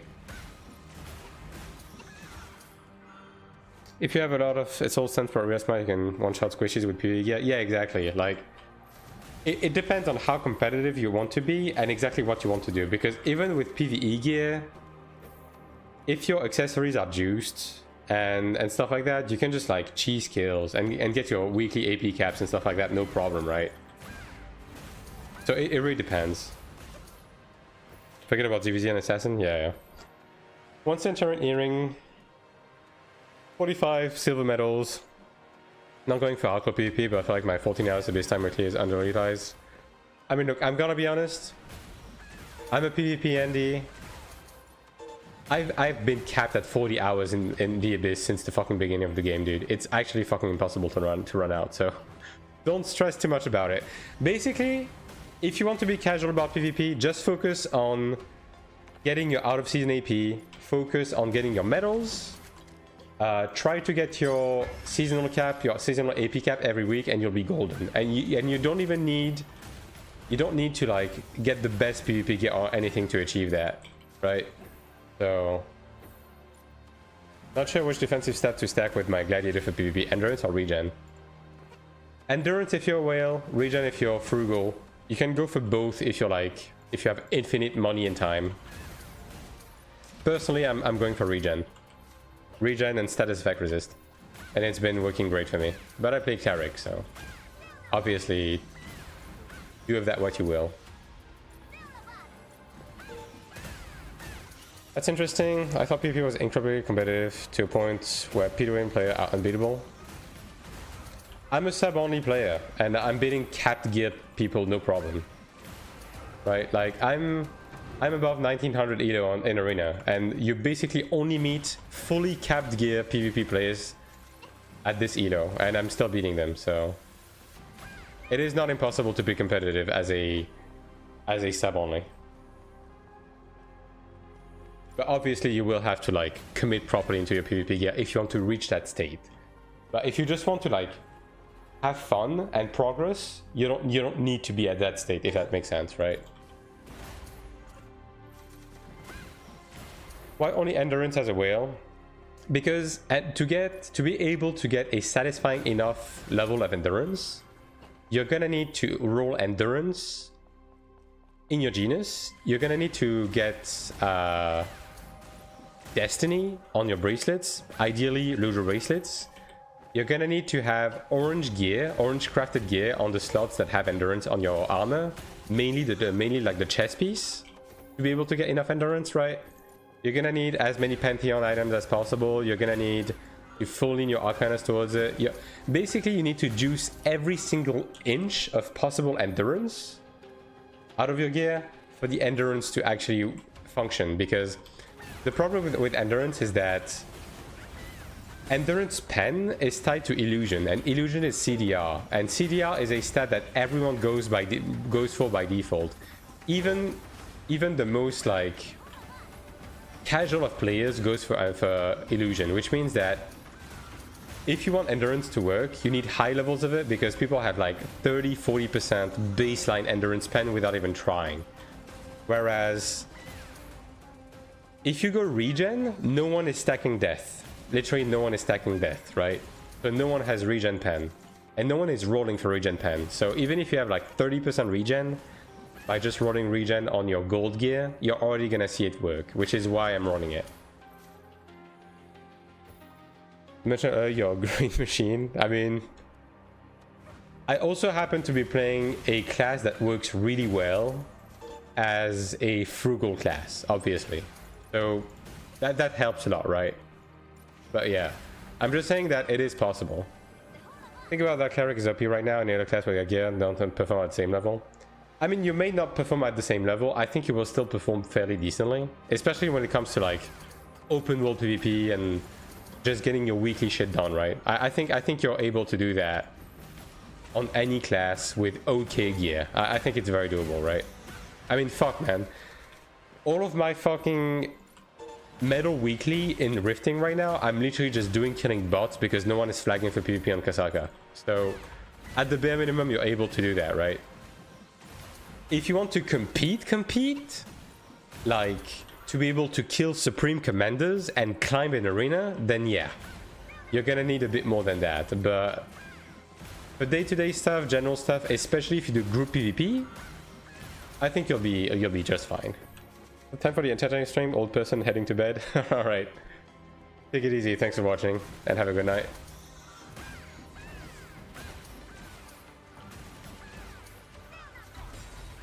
Brother.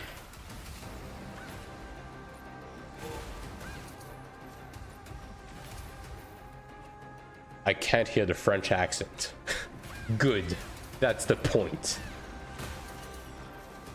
Cleric is just overpowered. Cleric is just very convenient for the current state of the game. Also, we're down, chat. Yippee! Alright. Now we get to roam around to PvP for a bit, and then we do Argos.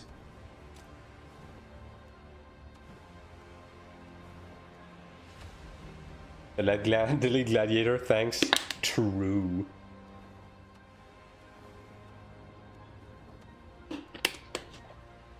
We will forget. I should have a donation incentive, dude. Like, you can donate $50 and then I speak French for the next 10 minutes. I would be making bank.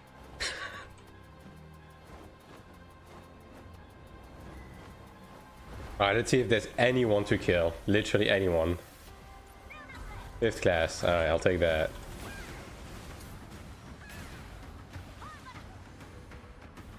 Do we have anything higher than 5th class? This guy's a turn trainee. Yeah, 9th class, whatever, I'll take that. I'll take the free ranking points. Whatever, man. It's not possible to buy appearance change ticket. It is. Isn't it in the shop? I mean, I can't say I've been an avid user of the shop in general, but let me see. Boon shop, Senka, maybe this. Name change, mileage, no. Consumable, no. Oh, there you go. Appearance change voucher. There you go. There it is. You need to swipe and then, or like buy the sub. And when you buy the sub or you swipe, you get the mileage points, and then with the mileage points you can buy them. Otherwise you pay Kuna. Yeah, true. Actually, in this, if you go into this, right, you can just change your appearance, and then you can just apply for 600 Kuna, right? You don't actually need a ticket. That is true.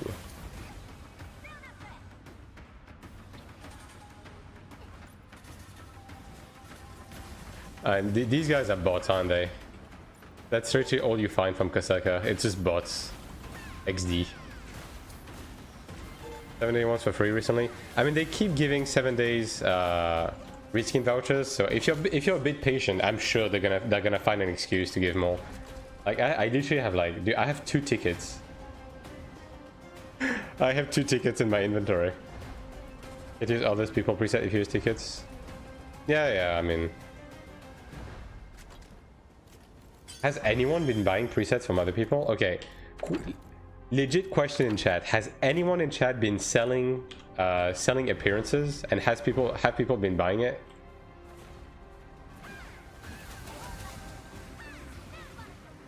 What is bro doing?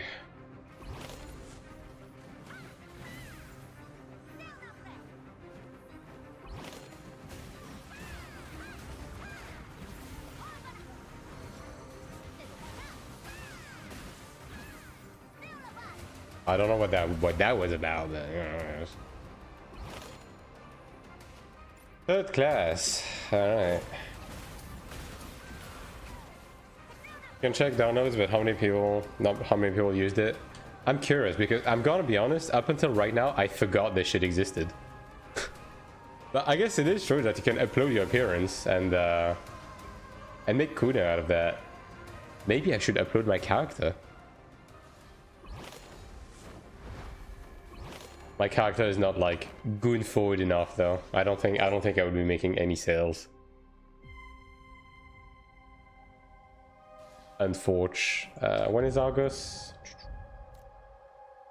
5 minutes. All right. Let me spam one.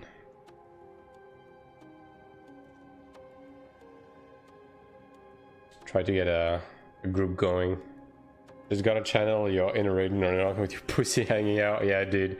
I mean, that would require me buying one of the fucking cash shop skins, dude. Because all of the Guna skins are in the cash shop, man.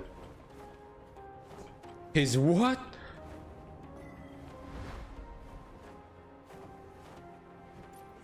Fifth class.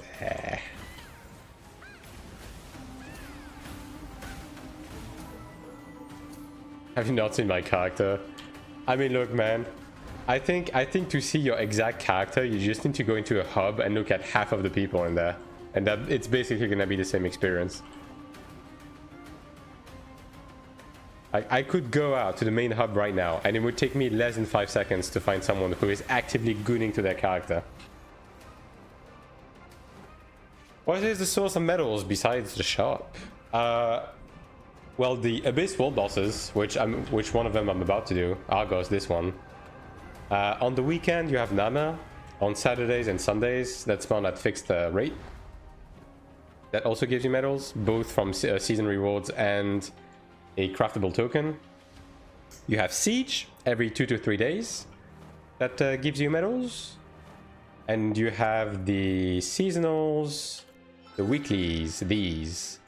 Specifically, the invasion weeklies, invasion and defense weeklies for rifting. They give you 3 gold medals and a bunch of silver fragments. Yeah. Oh, there's not too many people. Maybe we can actually get a couple of medals. Guilty as charged. I mean, look, man. I can literally go around and it's gonna be people in pajamas and gooners. Gooning.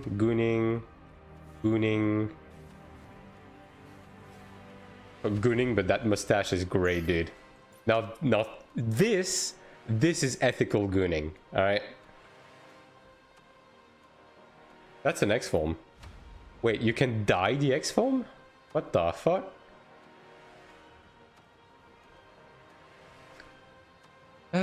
Is Chain of Torment good at... yeah, Chain of Torment is great. Chain of Torment is great. I have it level 20 for the extra damage reduction, stronger dots, and movement speed slowdown. It's actually pretty good. Also, that's a Supreme Commander X-form right there. XD. Can I get gold and platinum by just killing people in the abyss? I got a couple of gold platinums, never rifted. Can you? I don't think the officer quests give you any. I think it's just the rifting quests. Although, yes, actually you can. The actual seasonals, they do give you medals. These, when you kill ranked people, they give you medals. But these are only like once per season. You get basically like 10 of each medals. That's gay.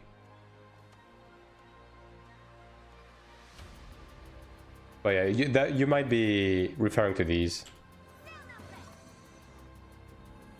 Give me Iron 1 X-Form experience back at the very least if you're going to make it dog shit. Yeah. Oh, that's another X-Form. Bro is blacked out. You dye your skin and then hit the X-Form. Ah, okay. That's interesting. I heard a little bit of French accent. Did you? Sometimes it peeks in, you know. It's like a demon.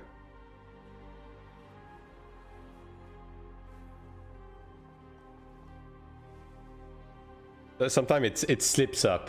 Not very often. Sometimes it does. Especially as I get more and more tired.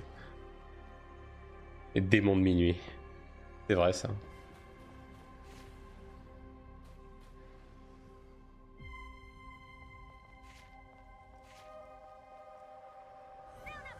April's Fool, I'm just gonna do a full stream in French and never address it.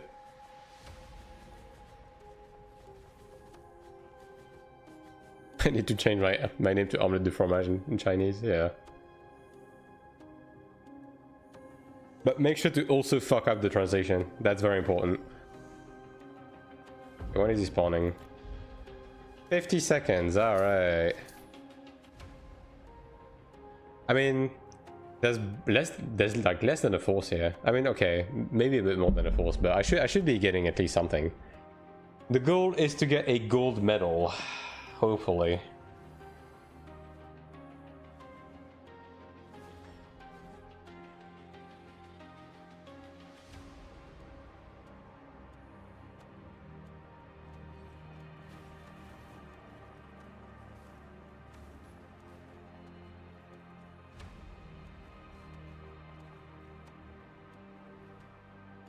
Actually, you know what's fucked up, chat? Because I've been talking so much fucking English with this stream, right? Like more so than usual. I've had deadass people tell me in my day-to-day life that I have an English accent that's like sliding into my my French speech. Isn't that fucked up?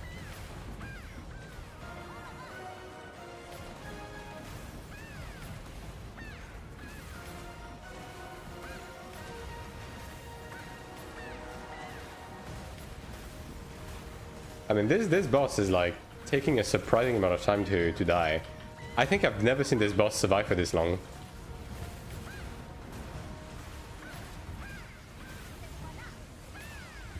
I mean, surely this means we get a gold medal, right? Surely.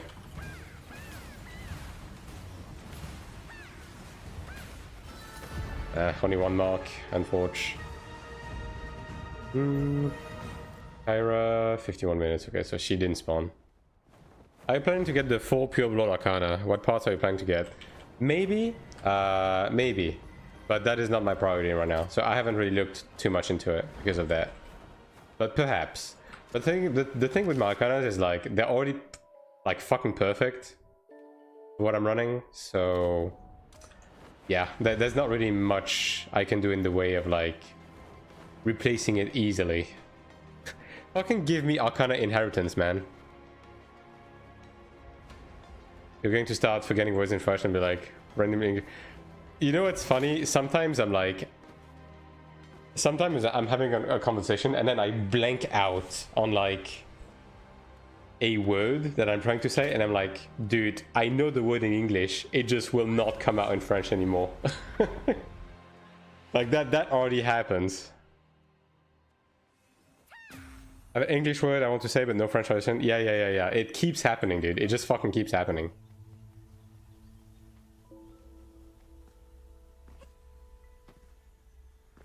But anyways, fellas, people of the internet watching the live stream right now, that will be it for me today. Thanks for watching. Don't forget to follow the channel on both Twitch and YouTube. Please, I need this. But yeah. Tomorrow is probably gonna be a long stream. I do have a fuck ton of PV I need to catch up on. Maybe I'll do some rifting as well. I do still need to do Sanctuary on my Chanta, so that is probably happening tomorrow. But yeah. Thanks for watching today. It is a pleasure to stream for you guys, always. Have a fantastic rest of your day. Have a great night, and I'll be seeing you guys tomorrow. Let me see if there's no one streaming. I guess Altos is streaming. Assalon's streaming actually. Yeah, let me send you guys over to Assalon. Go say hi. Search and filter Assalon TV. All right.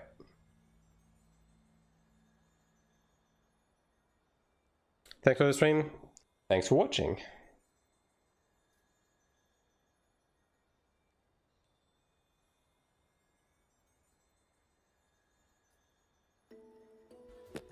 Nothing, but at least we get PT.